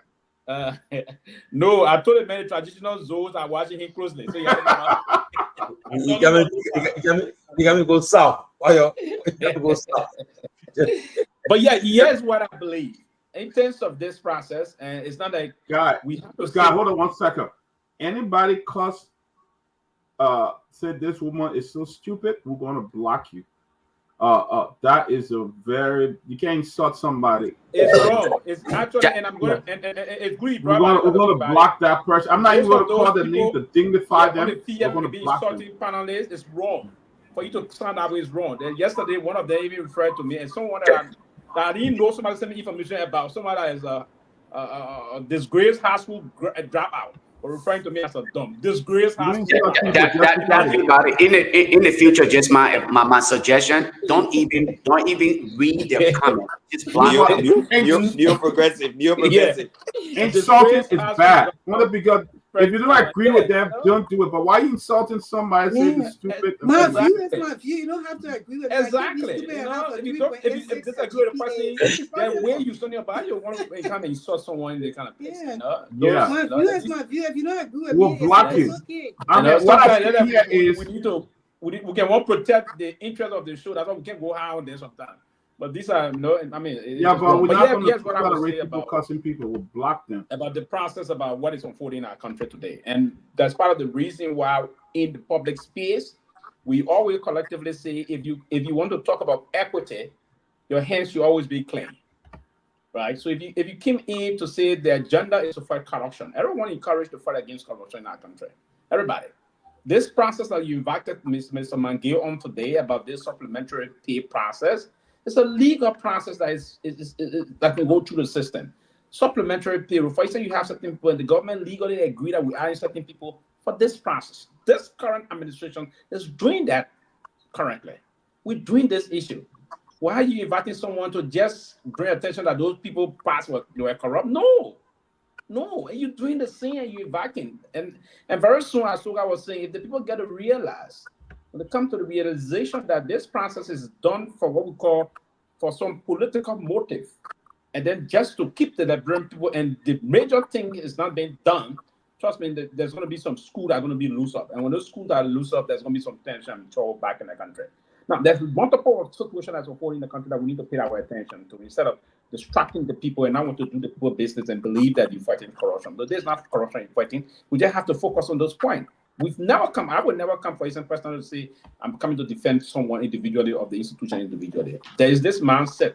But on the record, CDC does not dismiss anybody when we administration took over. Nobody, absolutely. What unfolded event? The other people here, not civil servants, not civil servants. Nobody whatsoever. Political appointees, different civil servants. Administration. I know over 100 people that were dismissed. They made the nuclear. Where? The list too long. I can't read it all. All right, name two. I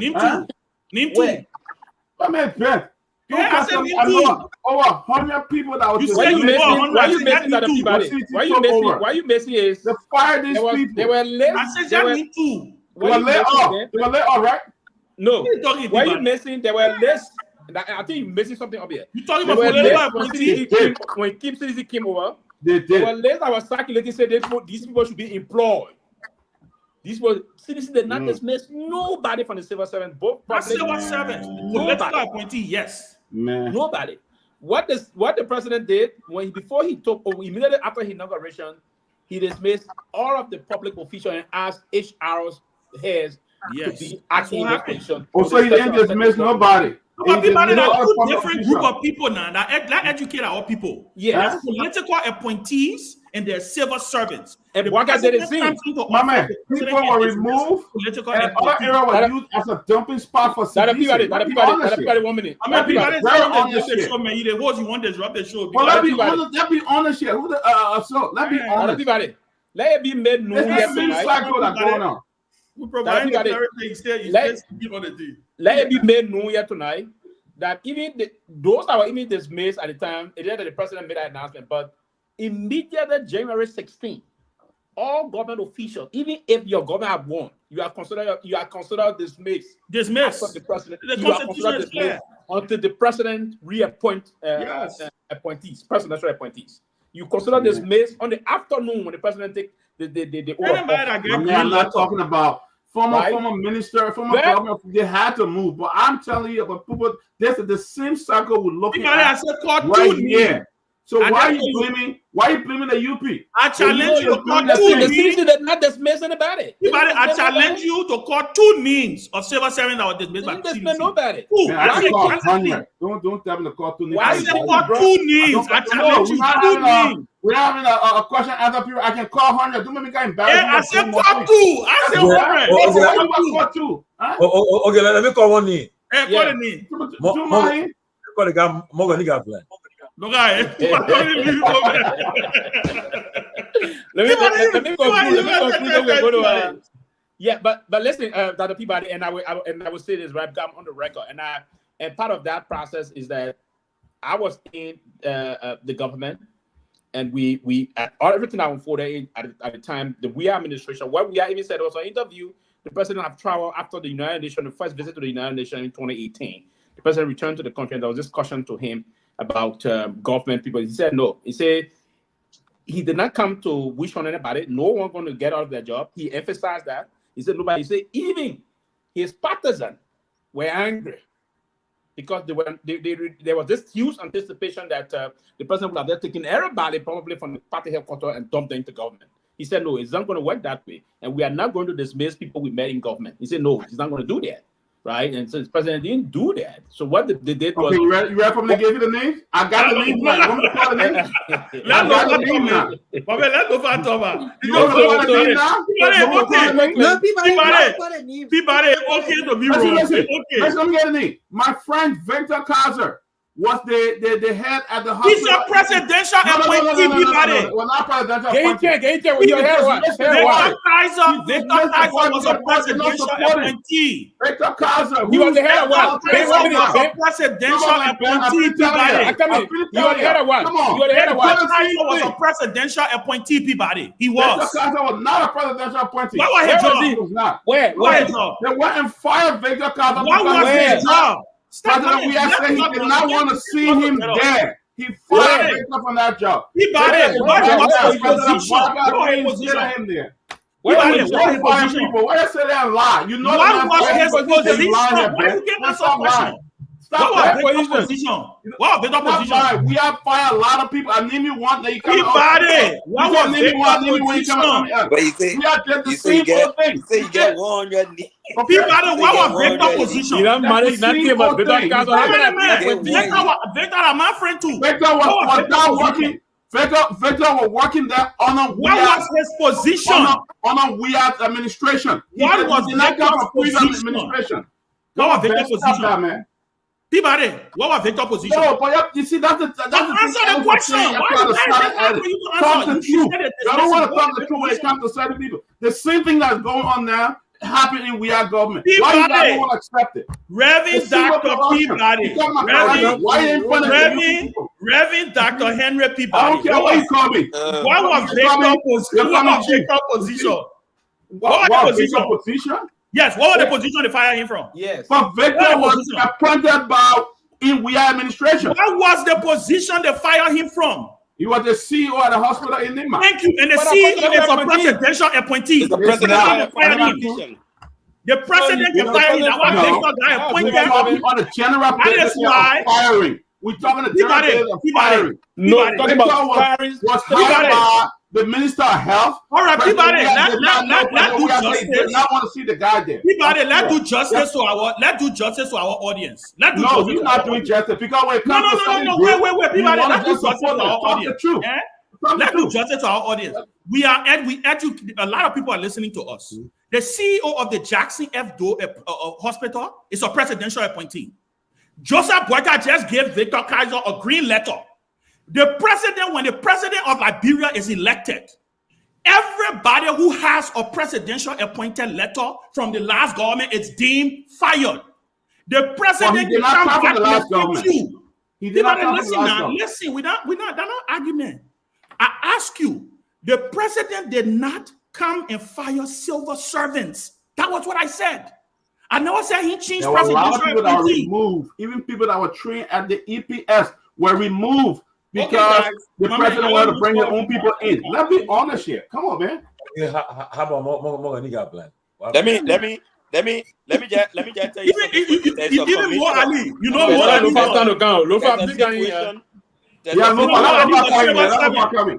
More Ali was still 7. They transfer him to Grand Crew. He resigned. There's a situation in Bassa where a commissioner signed a deal on, I think, the 23rd or the 24th of January. It's a big issue. I think the president got inaugurated on the 22nd, right? They got signed a deal with a new institution, with a new committee on the 24th as commissioner. Right now, he's in big trouble. Oh. It's massive corruption because he should have been deemed out of job and he's exactly. Commissioner. Commissioner, you are presidential appointee. No. Again, there's executive law should protect him. But he did something wrong and again he protected. Now, in the event where there's no one to replace him, he still considered acting. If they didn't announce no one in his place, he's considered acting. Let Lofa come in there. Lofa ain't say nothing. And that's why the president we came out of that without releasing the HR should go and act. Let Lofa say something. Go ahead, Lofa. So he should not be in too much trouble. So let me start off first of all by thanking Alex for being as upfront and vocal as he always tried to be. I really You is. cannot pamper. You cannot. The solidarity is still on coach. Wow. Now you guys don't want to allow me to talk. Wow. Now you guys I'm don't sorry, want me I to mean, you talk. told that. Yeah, man. These guys are serious, Lofa. You see. The But solidarity is still on coach. you know why I sat quietly and listened is because I wanted to prove a point here. When President Weah was elected, okay, the minute he built his mansions, nobody conducted any evaluation or investigation, as we will claim. He was being referenced as corrupt. He was being referenced as a thief. Some of us, and I was one of those, went to New York, DC, and other places protesting against President Weah because it was alleged that he was corrupt. But you were wrong. Guess what? No, hold on. Up until today's date, Ben, you cannot sit here and justify any of President Weah's action and claim that it was void of any kind of corrupt practice. So you cannot make the claim here when Alex say Amara Kone is corrupt, then you want him to use some form of alleged statement to certify his coming on the platform. Amara Kone, some of us, I started my professional career as a help desk tech, working at help desk. Amara started help desk. He claimed work IT overnight. Can Amara Kone own the farm that he owns today? Yes. Overnight? So hold on, Ben. Let me land. Stop. Don't do that. Okay. Let me So overnight, Amara Kone, if we were to evaluate, all of what Amara Kone owned today, are you telling us that yes, he made so much money working at the World Bank, as you guys want people to believe that Amara Kone made all that money working at the World Bank, but yet and still he refused to publish his asset that was declared because he was embarrassed that the public will come to realize where he's being deceptive. Alex, you know the reason why your statements may come across a little bit annoying to a lot of our brothers is because you're not a politician. You just want what is right for Liberia. Nobody will agree with you until you can be a part of, the right for Liberia. Okay, so Alex. Alex, when you see all of the attacks coming at you, take it and just walk with it, because you know what? Like I said to you before, I told you, I said the corrupt few, they are now reproducing, and they have become more than the good people in Liberia. They have spread their tentacles to the extent where even when the innocent child is dying from curable disease, those around who are parents don't care, because if you are to highlight that, either a friend of theirs works at the hospital, and that will be highlighting corruption at the hospital. So they will defend such behavior. So don't be deterred. Stand up for the Liberian people and stand up for what is right. When we speak of corruption in Liberia, folks will get offended. But you know what? At the best of it, the masses on ground will appreciate your honesty. They will appreciate your advocacy and your sincere advocacy, because you, at the end of the day, Ben Sanvee over here. Yeah. When Ben leave from here today, all right? Yeah. Right now, where Ben says that, Ben shouldn't have to get up.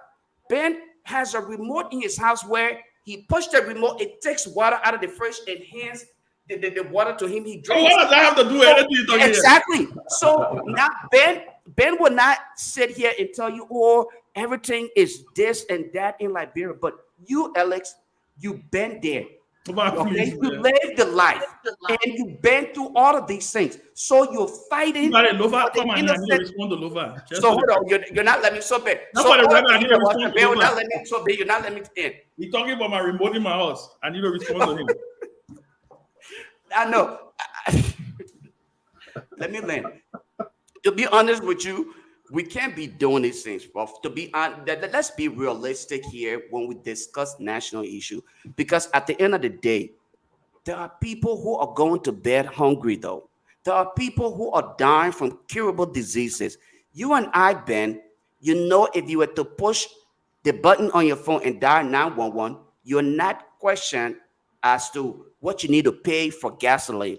You're not asked to pay for the driver who's coming to pick you up. Unfortunately, that is the case with our brothers and sisters in Liberia.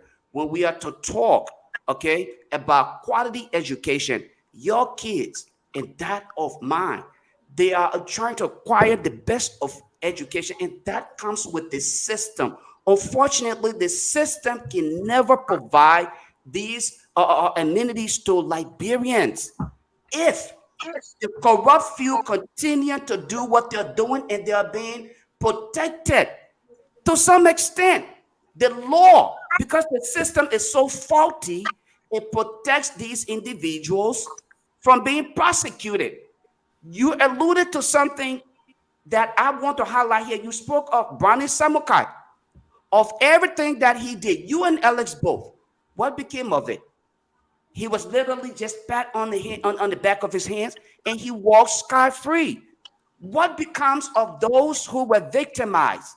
We are yet to point to at least 20 or more people who were found corrupt through the judiciary system that today are being, prosecuted or with sentence. Unfortunately, we can't do that. Let us stop making mockery of the situation and hopefully hold these government officials accountable for their Dr. Peabody, maybe Alex haven't spoken yet. Yeah, maybe what I would say, which will help Ben and the other people probably. It's not, I don't think Ben then say, American and not corrupt or this and that. Even us in journalism. So you got not let me. When we read an article. But you learned already, man. Not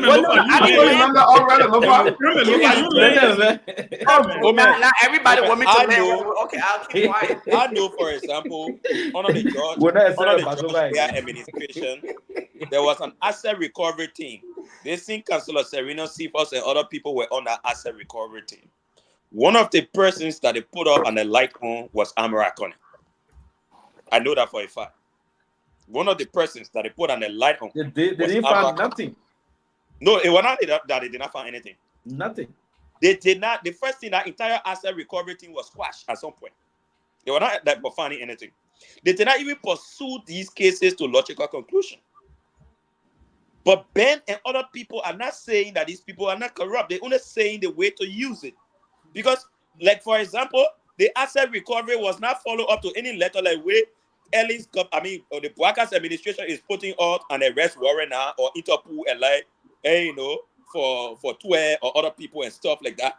The Georgia government did not pursue these matters. Yes, it's true. Amra has a very large fund, over $7 million in Bapolu County. I know that Amra got some property on the old road. It's my understanding, all of that. But how do you equate it to corruption without any indictment? Exactly. How can you say in that money the man made in America that he brought here, that he put here? How can you say in that money he made a finance minister that you are investing? Because the system we have at the time is not holding accountable. Exactly. So when you come on a platform like this, then that what the people saying the jargons you must use allegations, you must use reportedly. They're not saying the men are corrupt, but your sister did not pursue them. Well, again, I think Alex was very clear.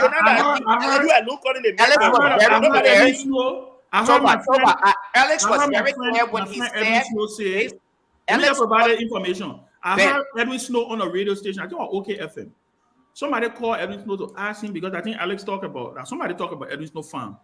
You know what Edwin Snow told him? He said he took a loan from whatever bank name, the farmers Access Bank. Access Bank. He said that's agriculture Ben. So He took Ben, a loan to do it to expand his farm. Ben, when Alex spoke, he was very clear. Alex said, based on report. And then he said the man is corrupt. But then he said he's corrupt. He said the man is corrupt at the end. Yes, he did say he said based on report. So his statement of considering American corrupt is based on the report. But even the report says alleged. The report is likely. Okay, it didn't give a definitive statement. In the report, it is stated that they have evidence to certain aspects of things. So Alex is not wrong. But he is absolutely that we correct. have not seen those evidences. If he is to, you have not seen any evidence. Never have we seen any evidence of those we reference as being corrupt. You mentioned earlier, Robert. So you have to say allegedly. Robert, 1 second, Robert. Allegedly. 1 second, Robert. You mentioned earlier that Senator Darius Dillon is a pathological liar. Because he's admitted to it, it's a fact. An instance of a lie does not make one a pathological liar. No. Don't even go there. The brother last name. Are we serious tonight? I'm for the sequence, right? Right. Are we serious tonight? No, he can fire. I can fire Delon. Okay, you want defense Delon because you want to Alex for sweet. I have a question, right? Lofa Julius, one lie can make you a pathological liar. I have a question, right? Many lies. How many times you apologize to mama? My question is, I have two questions. Right? Yeah, man. So my question is, first of all, why the police deploying people when LAC invite people to go for questioning? Thank you. And they're brandishing the weapons and all this stuff. The second thing is that you think it is illegal to go and say you're going to search the former president home.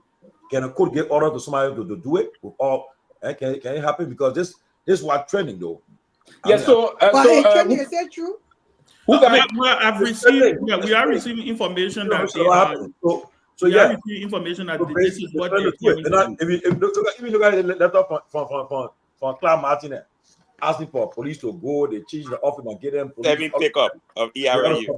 But my thing is that, do you know what the government has? Or do you know the information given to them that they want to really go and search the former president? Except maybe security related treasonable issues. Yeah, I think security related treasonable issues and stuff like that. But I think the law is clear about former presidents. What they did in their time, they can't be held responsible for it. I think for former president, things that's that what they the law did. said. Yes. Yes. Can I just make a quick public announcement? Maybe some treasonable issue there could be different. But can I just make a quick public announcement here? It's difficult to call them on. I'm reading comments on here. Somebody referenced people are throwing markers over here. Guys, if you notice anybody just throwing insults, just tag my name under their name, and I'll do the rest of it. I would take. Yeah, guys, we don't want to block you. You're entitled to your comment. The minute you notice somebody is throwing insult at someone else, just tag Lofa under it. Let me double down. I would do it. We don't need you. I would take the blame. Let anybody say I'm emotional, I'm sentimental, I'm everything. I would take the blame for that. About the topic, but Chris, no. Anybody insult, do you use any cuss word, will block you. Will definitely block you. Do you know what it means to go if you start? Mind you now, the country. I repeat again, the country is divided, and then you see recent things are happening. Right, citizens are being removed from their jobs. The free speech has been curtailed and everything. Now, the country is getting you put attention on the country. To go now, the main opposition leader in the country, okay, the largest opposition party, to go and say you will search the president's house. You know what it means?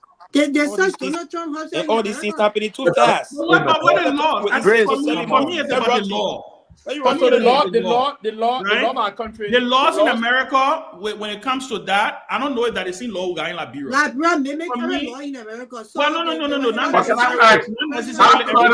how credible is this information? The credibility is wrong. But here is it. the constitution of our country. They come official who hearing it. People is not one person hearing it. Timothy, the constitution of the country is very clear on that process. Yeah. Article 61 of the Constitution of the Republic of Liberia. Can you read talk it? about presidential immunity. Really? Yes. Right. Immune from. So yeah. So they say it goes blah blah blah. And I think it's blanket. I think very clear on that. They say presidential immunity. Never say ex-president. They say when you while you serve as president, while you are president. While you are president. Yeah. Everything you do, you protect on that while you're president of the Republic of Liberia. Article 61 is very clear on that. So okay, yeah. If I grace, so why that thing the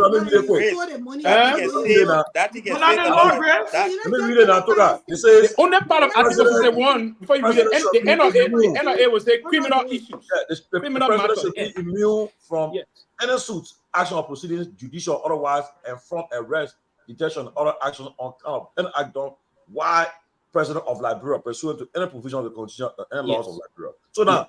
Anything so that the article protects him though. But quickly. Wait a minute. Quickly, I'm not reading verbatim, right? But go to the end of it. It says something to the end. But at that end, it talks about criminal issue also. Go to the end. Go to the end. So you are telling other constitution saying that the president can steal while he stole the no. It didn't. Let me just get you something, Grace. No, that's at the end. No, Grace. Let me provide further clarity for you. You see what go to the end. You see that the president shall be. Pee-wee, 1 second. Pee-wee, 1 second. Pee-wee. Let people one at a time, man. Yeah, Pee-wee, 1 second. Grace, you see what the same ambiguity that was happening here in the United States. Yes. Guess what? The Supreme Court just clarified it and literally says when you president, you got immunity. And you notice that what the Democrats are saying, they need to reform the Supreme Court.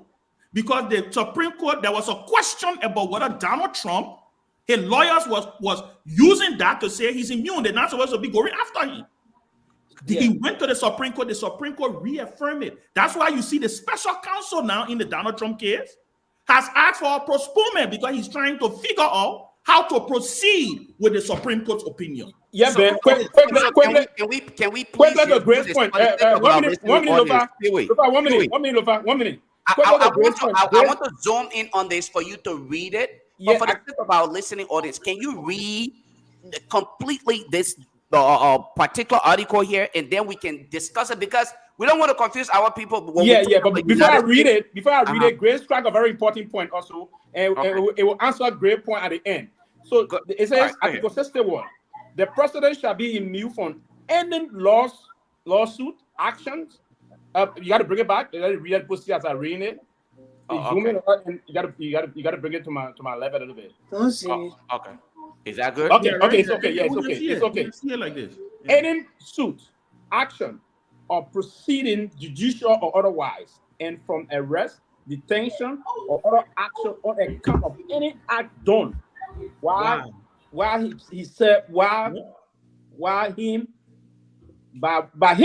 president of Liberia pursuant to any provision of this constitution or any other laws of the republic. The president shall not, however, be immune from prosecution upon removal from office for the commission of any crime act done while president. So that point answer Grace issue also. So Grace, I don't want you to just pick back what it says. The president shall not, however, be immune from persecution upon removal. Removal meaning if the president, not if you got defeated during an election, if you committed criminal action for criminal action. That's what it means. Yes, criminal action, and that aspect is only criminal aspect of the constitution. So, but that was just debated said that before. Samuel Doe changed the constitution to very suit here people.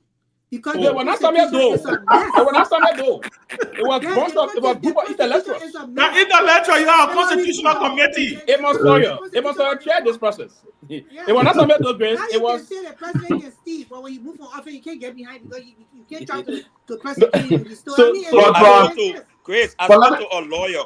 I spoke to a lawyer once on the same provision, and this is what the lawyer told me. The lawyer said the crafters of the Constitution did this to make sure that when you're president of the country, you are not worried about taking actions. Because if you are worried that if I took this action, let's say for office. yes, if I leave office, people will come after me. People Yeah. want the president to be free to act. Yeah.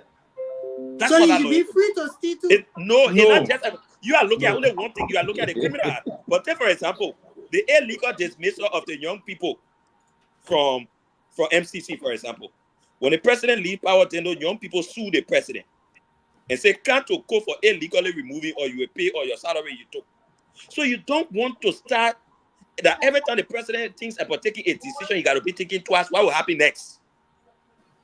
That's why it was crafted a way to free him up his mind that I will go to bed when I get out of here and I will sleep sound.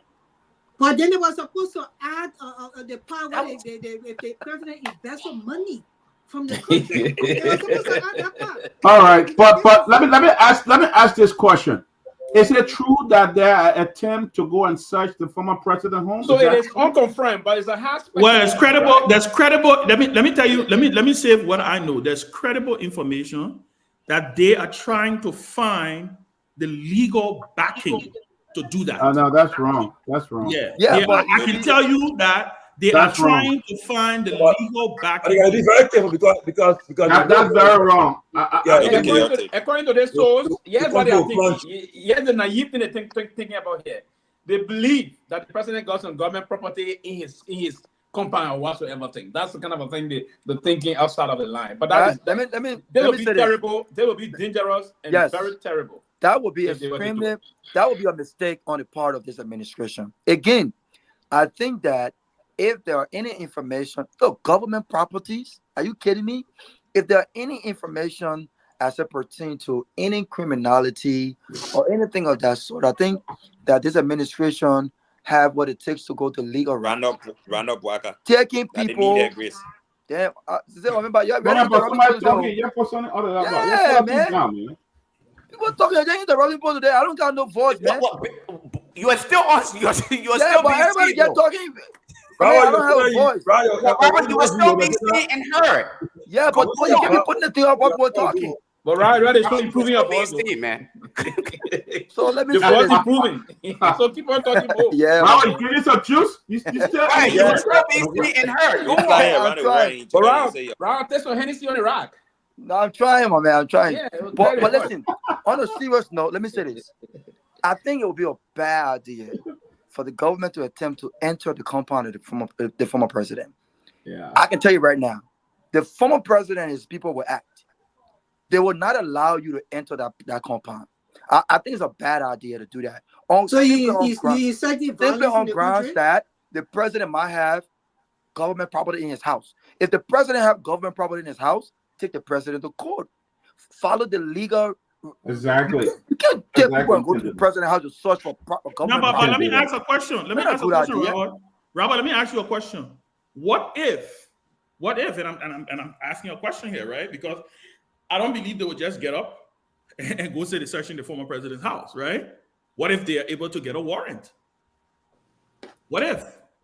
If they are able to get a warrant, then we will question the act just read.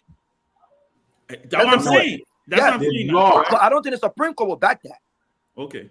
Alex said the same because thing they were not just they're not jungle justice, right? They will not just jump on and go to the main house and say you're opening the door. They will have to show a warrant. Yeah, and that warrant, and we have a warrant to search this property. And that warrant will have to justify. That warrant will have to justify the article.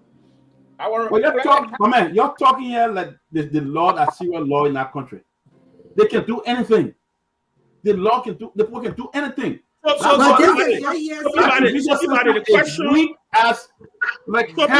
question remains. So, Barry, you think the reaction they can't. That's what I'm saying. That's my fear. That's my main fear. That will not happen. This is a government here. Well, Robert, you don't know. They're supposed to use security skill. Maybe the president will be out of the country one day and then move you and search your home. This is what government trying to do this. So you don't just start saying that. I said the citizen won't go there and die because you cannot continue your life for people. So you're suffering. You couldn't even pay your train school fee. You're begging. Because they want to say, yeah, you want to sacrifice your life and they will kill you while you got That's what happened when you give up government so quick. Instead of planting your foot over, you should have planted that foot over the way and give it. You got it, man. You know, I want to ask you a question. You even plant the foot over, you give it out. Dr. Peabody, the result not even out. The result not even out. You give it out. That's what happened when you give it out. I'm sorry. Don't blink But at least the man left power. At least the man gave up power. He's not greedy for power. He gave it up. No, it's not. The result don't even try to check it. You give it up. You go to that man house. You go to that man house. That'll be easy to you. But let me ask you a question. So again, I want us to intellectualize this thing. Right? And everybody can ask this question, answer this question. If the government is able, right, to get a warrant, a search warrant, to search former President George Weah's house, should he cooperate with that warrant? That's thank Ben. Can I answer that? It's the first time in my life I will agree with you. Everybody one at a time. One at a time. Who going first? Let me go first. Okay. I think. 30 seconds. Answer the point. 30 seconds. It will be a whole legal battle. Yeah. It will be a whole legal battle. George Weah's lawyers will also go at the same Supreme Court. Thank you. To counter that action. You see how we saw. You not answer the question. No, but you answer my question. I want revert. Right? He answered it. First, you lawyer will go. No, let me revert. You get a Toga, rubber. When you get a warrant, right? Toga, when you get a warrant, when it's a search warrant, that warrant empowers the marshal and the police or whoever paramilitary unit that is going. Once they hand that warrant to you, they can move into your property. That you don't have time to go to Supreme Court. Thank you. The question I ask, exactly, if President George Weah gets up tomorrow morning and he sees a battalion of police armed paramilitary people at his door, they say, what are you doing here? Say, we have a warrant to serve on the former president for search of his property. Should the former president cooperate? Can I speak to this, Ben? I want to answer this question. I think as 30 seconds. As a peaceful citizen that President Weah projects himself to be, I think he should honor the warrant. All right, let them go and then pursue it at the highest court instead of resisting, because that actually symbolizes time way more than we want. So I would say he should honor the warrant and allow people to search it. You still got your answer. Let me just say for my the next question, you have a question, you get answer. Everybody respond. Next one, too many. Go ahead. Yeah. The first thing is this, though. I'm presiding on the womb. Have there been a precedent in the? No, there's no precedent. Answer the question. Yeah. So now there's no precedent. That article of the Constitution that protects the president. Don't forget now, the articles are going to Supreme Court because they are being interpreted well. Because you don't say answering the question. We have honor the warrant. You know what? Let me say something. Let me help you quickly. No, Ben. Lofa, my question for you today. Lofa, wait, my question. Wait. Ben, enjoy your own question. You want to answer it? I know what I'm doing. Answering the question. I know what I'm doing. The thing Tomalin is raising, what I want to say, once that warrant is issued, it means the judge that issues that warrant have already deemed that constitutional clause not binding on him. Thank you. So that's what I'm trying to say. That's why I asked the question, should he honor it? Because once you get a warrant, it means you got a warrant from a judge. You got a warrant from a judge. The only judge can issue warrant. Yeah, but my question, my thing is that have you been a precedent? No, there's no precedent. Okay, this will be the first one. This will be the first. Oh, yo, because now Should he honor it? That's some okay. I'll answer now. Yeah, that's the other answer, ba. Peabody, go ahead. No. Okay, Let let me somebody go answer ahead. the question. Let somebody answer this question. Nobody, Peabody, 1 minute, too many few seconds, 10 more seconds. Somebody answer the question. Should he honor the warrant? Yeah, let me get my response. Should he resent because he don't honor it? He rejects it. the president, he will seek for clearance. No, it's not the issue. Should he honor it? Too many when it came up. Should he honor it? Another legal action is a guys. Please, man. I'm sorry that the president, the former president, or what? Listen. When they give a warrant, it means the police, the army, everybody moving in there. Yes, my point here, President. We are being a loving and a lawful, respectful man who respect the law by giving us his presidency before they even contact it. Should just comply and let him do it. He's a man of law. Robert, should he honor it? Give me a chance. So I will re-echo what Dr. Peabody just said. Yeah. Because it's a warrant. Yes. And because I'm a law-abiding citizen, I will advise Mr. President, and given the record he himself has said to be a peaceful man, I will say, Mr. President, in as much as you might have a lot of legal questions too about the president yet, you must honor this warrant. But after, we should go to the Supreme Court and argue this. Thank you. Alex, should he honor it? Alex, 30 seconds. Should the president honor it? You have put a mile at different blue. The first one to put a mile. I have no comment on this. Integrate. Should he honor it? You have first one to put a mile. But why you have no comment on it? But what are you? You got a yes for Alex? What grade she go off? Who put Grace in the back? No, she No, we must demand that Alex answer that question. Why you got no comment? No, but Grace, go ahead. Well, I would say that Nia is a law-abiding citizen. Yes. No, all of us are law-abiding citizens. No, he is law-abiding. I can say that. He is. What we do is tell your people to stay down because this is a government. If they come there, they're going to be hit. The people are not going to take that thing for no play because this is a ex-president. So to be a law-abiding citizen of Liberia and you serve in that kind of capacity, you will go to a court and let due diligence take its place. That's what I would say. And for me to close on the issue, I would say openly on the principle of rule of law, the president should honor it and prove to them that he had nothing to add. Anyway. So can I speak now? Go ahead. Ben, answer my own question. No, I want to answer. I just want to say something. I want to make a statement. First of all, I believe he will honor it.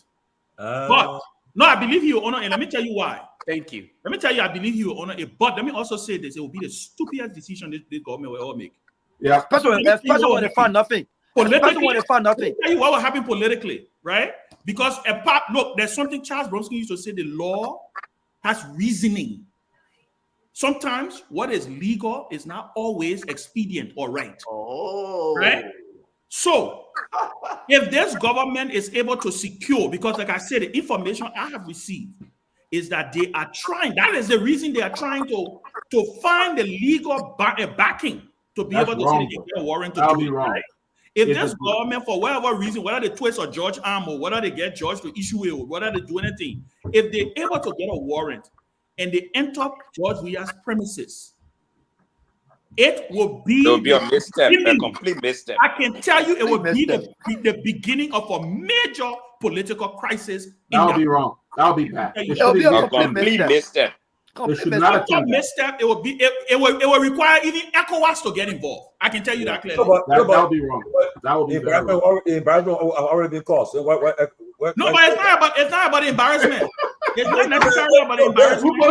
I saw you guys. Somebody have not go and say, okay, Sonny, whatever. Go check that. And what I've been hearing, what I've been hearing is not specifically about something in Weah's house. What I've been hearing about has been something that has started long before even the inauguration. The information I've gathered is that I think Weah has some cars. Yeah, I said, no, I said. Yeah, that the government has been saying they want. Especially the Escalade. The Escalade he getting drove. messages. You remember the Escalade? I don't vehicle. I vehicle in the yard. Several vehicles. I won't go in the And especially the EPS also, they've been saying they want these vehicles. All right, and we are saying to them that it was his private money that paid for these vehicles. It was not government money. But then he I got think this is where the issue. documentation to prove that his private money paid for you. Yeah, I think that's where the issue is. This is what I got. Yeah, the thing is a vehicle. It's a vehicle issue. So let me ask you a question. I've been hearing. So let me ask you a question. They want to talk about Social Security. They can't go buy the car. So let me ask this question, guys. Let me ask this question. All that money for Social Security. They ain't gonna buy it by the car. So let me ask this question. So if that's the case, then you don't need a warrant to go do research, because here's the thing: even with a warrant, entering the compound and seeing those cars, how do you justify still that those vehicles are government vehicles? Exactly. So Robert, on the issue of Robert, on the issue of So Tommy, you saying that Robert, I can get? No, let Lofa speak, please. Lofa will answer the question. So on the issue of needing a warrant to enter his facility, yes, they need it. You know why? Because it would be unlawful for them to just bust in his home and start doing. No, my question is, if it's about vehicle and they enter the house and they see multiple vehicles in the yard, how then can they prove that those vehicles are government vehicles? What if that's what I'm saying to you? So, Robert, here's what I'm trying to say, right? My thing here is, in order government asset in his possession, so you communicate to him. So Tomalin, okay. So here's my thing, Robert. But that one person really talking now. Yeah, no, they're just jumping over each other. Let me hear me out. If they establish that he has government assets in his possession, they should communicate to him. If he refuses, then you can use the code to get a warrant. I don't think the AG will allow. Just do. You respect the president. If you have a problem with the president, communicate to the man. You just go. As soon as the house in the morning, surround the house, you want to charge the house? No. Tomalin, first of all, show respect to the former president. You can't just say, "Oh, I will just show up in the morning, surround the house." Say to the president, and mind you now, in America, here, they inform Biden, they inform Trump before they went to the house. So we all compare. Yes, true. They were informed. Yeah, they did. They did inform him. That is not. They don't have to let you know when they are. No, they informed him. They were courteous. They informed the FBI. Informed him before. President, we are. This is what we want to do. And if you refuse that, you go to the get warrant. Why don't I go shoot it up in the morning? So I house say, yeah, but so you see, Tommy. So here's my thing. First and foremost, when you're notifying whoever property that you intend to, whatever you're doing a research or whatever it is, you don't have to state specifically when you're coming. You just say, we are in the process of making this decision. We will come there. So whenever that decision is made, it is already stated. If President Weah is this guy who he claimed to be so peaceful, Tomalin, you and I will agree that he should just submit, and based on the warrant, allow these people to go here and search the home. Okay. But here's my only thing that I'm saying to you. Okay. Why it is truth that he should just abide by the law, I think he should pursue it to the Supreme Court after that. Because that way he's trying to exercise his constitutional mandate. In the first place, if one person has a Secret Service, EPS, DTS signed with him, and they are armed. This is what I mean now. They are armed. So now you will communicate with them. How did they? We all compare. I'm about to say he got his former president alert. They will alert his people. The president. This is what we want to come and do. Now they will do it the right time. You won't come to treat the former president to ridicule him. You can't do that. How is that a form of ridiculing somebody? Ben, I want to even in Liberia, we can give the former president security briefing. Notification. My thing is, I will say that. Let me just say something. The former president, since he's a peaceful man, I want to say something. I'm going to make a point. And he's percent. If the car he bought it with his own money, then he can allow the people to come. Because when you're innocent of those things, it doesn't matter to you. they can come in and do a search warrant and whatsoever documentation they got to prove that this car is not for him, or the cars that he's voting to is not for him, except for government. Then they can go ahead and do that. I don't think that's a big deal. Yeah, I do not think so. First of all, for me, go to the GSA. Why would go to that's what I'm about to say. Exactly. They don't need a search warrant. Exactly. For me, listen. For me, if it's an issue, I want to I purposely highlighted Leo's statement here because you guys are claiming Trump was actually informed. All right, with detail. But Trump, you're informed. I think we need to do our research. I don't think FBI will inform you to come to Session House. That's These are intelligent issues. Not inform you. Don't move there. Yeah, why you guys trying to deceive the people? If you want to wait, you want to inform the men on your attention different. No. But these are listen. These are two issues in the play. Trump's my situation was border on national security, and the other one is not national security. Exactly. My only point here is this, right? My only point is exactly. You're right. The Bouakai You're progressive. Thank you. Yes. The Bouakai administration have got to think about this and be smart. Pick your battles. If this is simply about verifying, if a car, I don't think it works. The security risk when it comes to look at the end of the day, we are not encouraging violence yet, and we will encourage the president to follow the law. But you've got to also remember, this is a very popular president. This president, so he should get away with it. Just wait now, please don't interrupt me, Chris, please. This president, no. It's not good for but let's no. What I'm saying is, if it's finished. Oh my gosh, man. Finished. Yeah, my people. You are right here, America. When I regain my voice, when I regain my voice, you saw it. Eh? For me, you saw Trump to say he won't leave office. For me, I have to. I will end on this note. I will end on this note, Peabody. For me, if this thing is about car, because I didn't know if it was about car. First of all, if it's about car, it's the dumbest thing I've heard. Because if you've claimed the former president got government cars, right? You don't need a warrant to retrieve that car. You don't, except he refuses, right? You can reach out to the GSA. You can reach out to the former president. The former president can communicate. Or the former president say he don't want to buy the car with his money. He can show you his car paper. He can show you how he bought his car. Case closed. You don't need a warrant to go into the former president yard for car business. I never knew if it was car issue. GSA is supposed to be the custodian of all of Liberian government's property.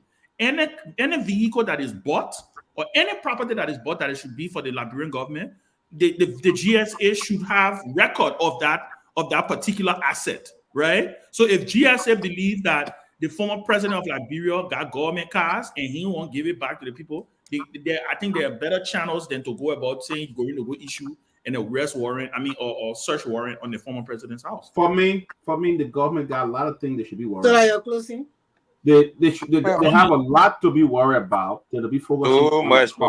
All right? A lot to worry about. The money that Sylvester Griffith took from Social Security. Sylvester Griffith took from Social Security account. They're using it to buy additional car. Come on, those are minor things. You're thinking about the bread and butter issue like everybody would say. Then they're thinking about the former president having car and stuff like that. I think it's nonsense. I don't think it makes sense.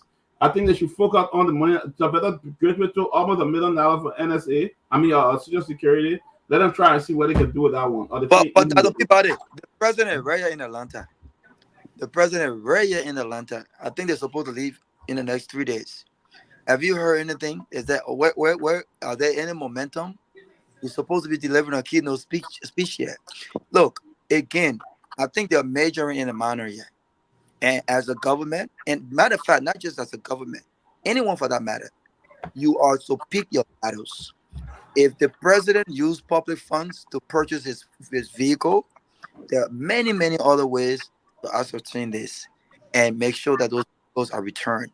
But again, having folks go to his house, I think that's a grave mistake, and you don't want to. Can I do my closing? Well, this cannot be. It can be orange. It gotta be different. It gotta be apple too. So, so who put this thing up? So I will do my closing. So we honestly. Oh wait! Is there a costing right here? Yeah. Let me finish. Yeah, we gotta go. We got like 5 or 6 more minutes. 7 minutes.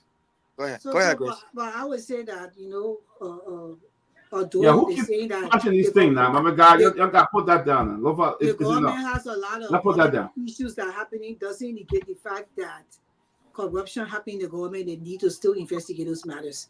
And no man is above the law. I don't believe anybody's above the law. You can be president or king or Queen Elizabeth. If you not abiding by the law and you commit a crime, you should be put to the task and investigated for your crime. So if there's anything that I don't know what's going on, this is just a news we're hearing. If the government has anything to actually investigate the former president, they should do that. Thank you. So, Grace, think about this. Why you You- think Donald Trump is not in prison for 34 counts of felony today? Think about it. Because You and I will be locked up today. For one. For two Yeah. or one. Half. No. Not true. The guy from they ain't go to jail. They ain't. Donald Trump, was So, ex-president Dr. Peabody, let me just investigated say something. when Dr. Donald Peabody, Trump don't was put your ex-president country, don't put your investigated country him, in and he jail started to and run for minutes. president, he would have had to wait. I That's beg why you. his lawyer put in a second plea there for them to wait for, because he's running for president. But when he was not president, when investigating him, you saw the Have you investigation. ever seen a convicted felon run for president or vote? Lisa said run for president. Robert, let me ask you a quick question. You're asking excuse me, Grace, this question. What about Stanton Weatherspoon? Stanton Weatherspoon, is he in jail now? Huh? They may buy time. I think he buying time. Okay, so 3 times you can buy. Okay, so then you can so the continuous. So let us not make it seem like Trump cannot go to jail. The system works and it will work. No, Let's Trump cannot accept go to that. jail. He has no jail time. He's protected. Trump will not go to jail. Leave He that. can't go to jail. But Stanton will go to jail.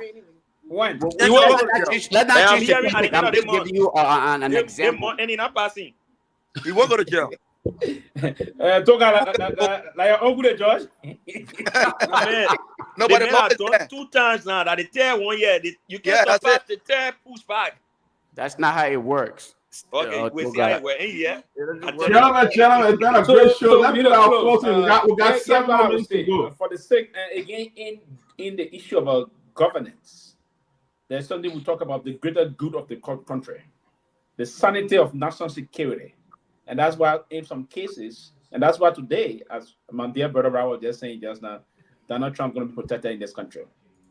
The cycle of the presidency, the presidential club, is very sacred in this society, and is sacred in all other society.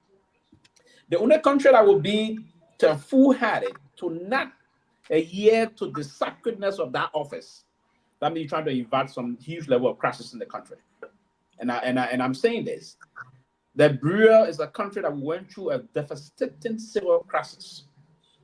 I don't think it will be prudent for any leadership currently to buy into the idea of trying to go after a president for the sake of vehicles. That would be a repugnant decision. That would be a very repugnant decision on the part of any administration. What I would think is that to think the sanity, and that does not mean we're trying to evade accountability. No, there's no accountability we're evading here. This man did nothing wrong. This man got nothing to hide. This man was very benevolent in terms of trying to protect the peace and security of our country. He waitingly, even before the announcement of the results, he had considered and placed a call to the incoming president of the country. If he came today, you want to allow other dangerous element around the president to push you to take a decision that will erode this peace. History would not forgive you if you were to allow the country to plunge back into any chaos. I think this is not a good decision. If it is known that the president did things that is totally outside the law, that's a different thing. We always speak against that. But in need of 2, 3, 4, 5 vehicles, that's in the company, you want those vehicles, or some EPS, some junk knucklehead sitting somewhere believe that they need certain thing and they're trying to push your line. I think we need to desist from that and focus on the greater process of the country moving forward. Focus on the bread and butter issue of the people. The economic liberation process you promised, the rescue mission, to focus on rescuing the people. No, if you don't rescue the people, we will soon. No, Kev is not doing that. The guys in studio or somebody else. Kev didn't do that. If we Can't put don't that, quickly, if we don't rescue the people, we'll soon. If the rescue mission fail, we'll soon move to recovery mission, and recovery mission and not good mission. Because in a year, was only having the person for that rescue. Then they would now say rescue mission over. Now they're trying to recover. And Gotta recovery, recover. taking But the, you know, because you just said quickly. Oh, we got 5 minutes to go. Let's end this in my quickly. Yeah, closing, you just, in my closing. Toga quickly. Toga, you just said Yeah, in something my great. closing. Toga Go said on. quickly that people are eating from the dumper now, right? It will not take time. Yes, in the So news. rescuing them from the dumper will start to recover their bodies from the dumper. So it's wrong. So we need to focus. And, Go ahead. and in all of this, you know, it's just too early for me to have all of these. When you take over a country, and with the experience I have had with some of the institutions, for example, that I have managed, so now within 3-4 months, you want to put systems in place. You want to organize the territory. You don't want it too toxic. I think within 6 to 7 months, President Bouaka should come back and start thinking, what do people need? How can we solve the Liberian people problem? We don't need all of these. I think even ECOWAS, even the U.S. embassy and the U.S. government are sitting back. They will not even allow this kind of thing to happen.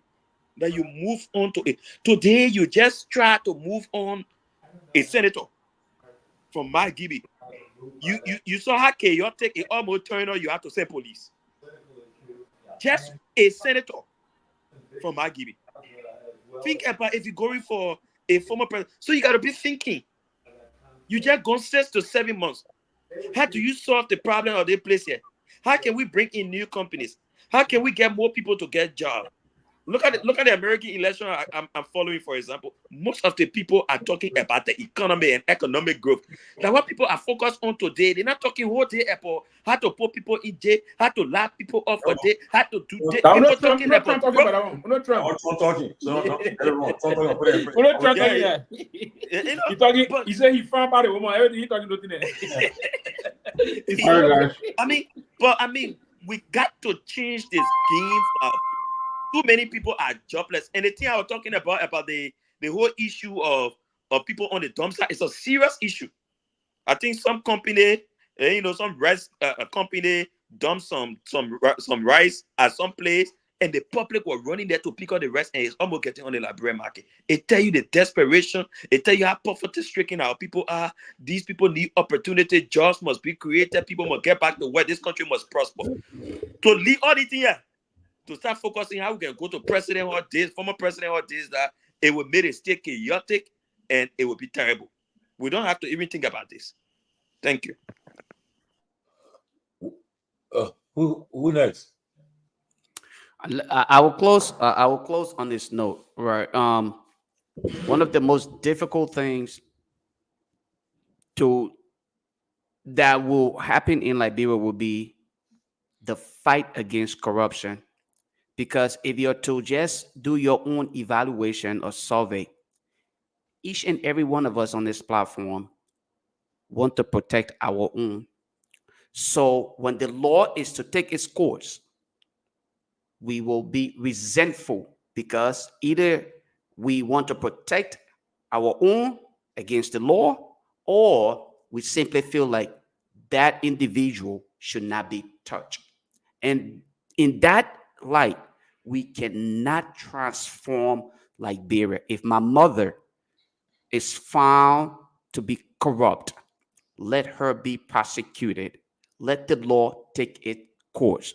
If my dad stole from Liberia, whether it was in the 60s and it is found today, legally, let him be prosecuted. Let the examples be set. Until then, everything we are doing here, talking about having to push back, let's focus on the people need food right now. At the end of the day, the people will get food if we can quarantine, if we can limit the amount of stealing, corruption. We will have enough, just enough to go around. We will encourage investors in the country because at this point, the law will work. People will appreciate their investment because they now understand, guess what? Their investments are protected by the law. But unfortunately, this is not the case with most of us And I continue to include myself. I say most of us Liberians, because we rather protect our own devil. And as a result of that, the masses continue to suffer. Let us put aside our individual interest and look at Liberia from a bigger perspective. The nation. Let us prosecute those who are found to be corrupt. But it's unfortunate that the judiciary system is just as corrupt as anything else. So we find ourselves in chaos and the calamity we find ourselves in until we can find that precedent, that leader who would say, prosecute my mom if she's found guilty, or prosecute my father if he is found guilty. We would not get ourselves out of here. I showed you guys earlier, and I close on this note. President Boykai's relative was listed on the list that we spoke about earlier. You know what's going to happen? Nothing. Okay, make it marker of the people, make it marker of the system, make it marker of the people. We must start with ourselves. Let us evaluate ourselves as Liberian. Start with ourselves, and then we can go out to the rest of the world. And that's the reason why Alex Jones said earlier, let the UP government start from in-house and then take it to CDC. Until then, it will be considered witch hunt in all of their endeavors. Thank you. Okay, thank you, Lofa. Let me just and thank you for the kind words. But I would say this here, one of the most important things that have happened or is happening today, that's we have records now. When I see my colleagues, some of them come here and they claim, "Oh, I'm not supporting this person," or "I've," and therefore they go out of their way to defend what is wrong. We have the record. There will be some day you'll be running for representative or senator or something. And we know how to clip these things. Instead of fighting for the Liberian people, your brothers and sisters back there in the interior, your auntie, your uncle, who are we fighting? Who are we going on our way to defend? People who are privileged, people who have benefited from the government, who have exploited the people, built houses around. That's the people we're more concerned about, And that's what George Orwell said. If you find the people in society you can't criticize, okay, the exact quote, if you want to know who rules over you, look at who you are not allowed to criticize. In Liberia, we're not allowed to criticize Ellen Johnson Sirleaf, even though she brought the war, even though she herself admitted the corruption, nepotism, squander our all the opportunity in Liberia. We're not allowed to criticize Joseph Boakai, even though he was part of it, even though many of the ills, the mismanagement, the misappropriation, we're not allowed to criticize him. We're not allowed to criticize George Weah, even though resources from the country was squandered and used for his own personal gain. And I will give one instance here, which they all are guilty of. The code of conduct in Liberia says you are not allowed to take any gift more than $200 as a government official. Tell me one Liberian official here that would be clear on that. That's breaking the law. The law is the law. When George Weah goes and says that his friend gave him airplane that costs 10,000, 15,000 one trip, is that not breaking the law? When Borka or what his name, Jeremiah Koo goes and says, "Oh, I have on my friend plane," and that's not breaking the law. So the problem in Liberia is not the people. The problem in Liberia is us, the intellectual people, the people in America. We sit on platform, we see wrong, we support it once that we know that person or we support that person, they can do no wrong. There will be no investment in Liberia because of corruption. There will be no growth in Liberia because of corruption. There will be no development in Liberia because of corruption, and there will only be poverty, hunger, disease, chaos, and maybe the next generation will have the courage. They will not be like us. They will have some kind of integrity to call right what is right and call wrong what is wrong. but we have disappointed the people. We sit on platform, whether it's Spoon and many other platforms, whether it's newspapers, and we support our corrupt friends, people who we know. And you know what?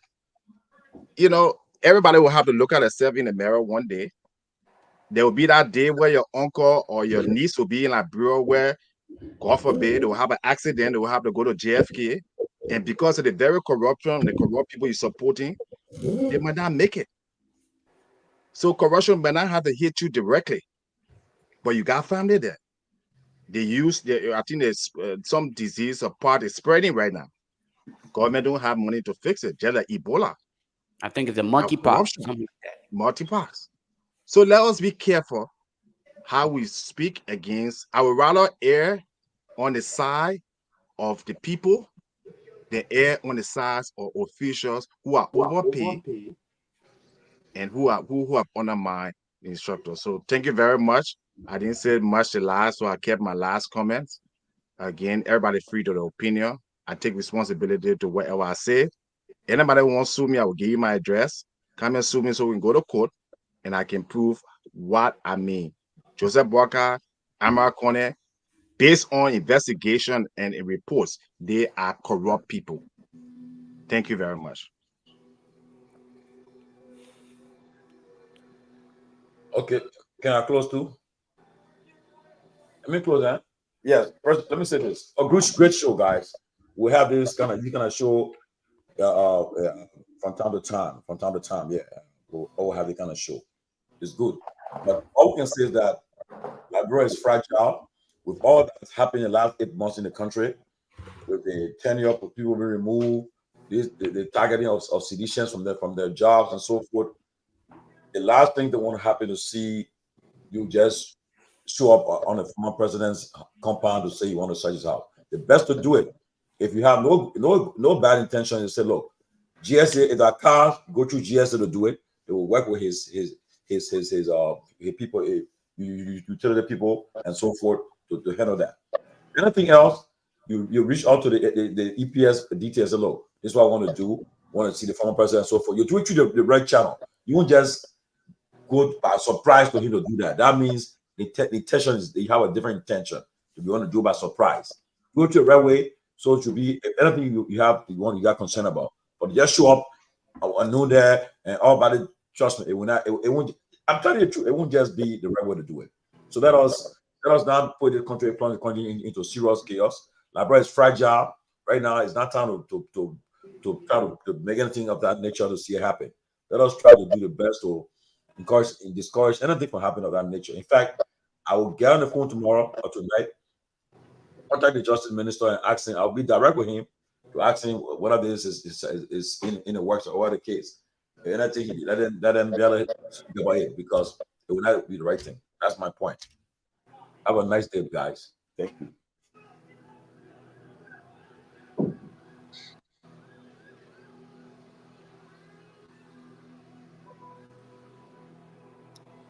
Okay, thank you. I hope you guys know you're all muted if you're trying to talk. Oh, the Liberian people always make their own decision who they like to be the head. And we see it. They continue to make the same decision. We brought in Derek, we brought in Alexander Cummings. They took him to court. They went all around was saying things. Today, you elected who you wanted. So deal with it. But I do not support the fact that they should search the president home. I think he was very generous and conceding. And I think Liberia peace should remain at stake. But thank you, guys. Have a good night. And we will see you tomorrow. Lofa, I'll see you tomorrow night. Yeah, as of next week, I will start eating authentic Liberian homemade meal. The bogi, cassava leaves. And Have a good night.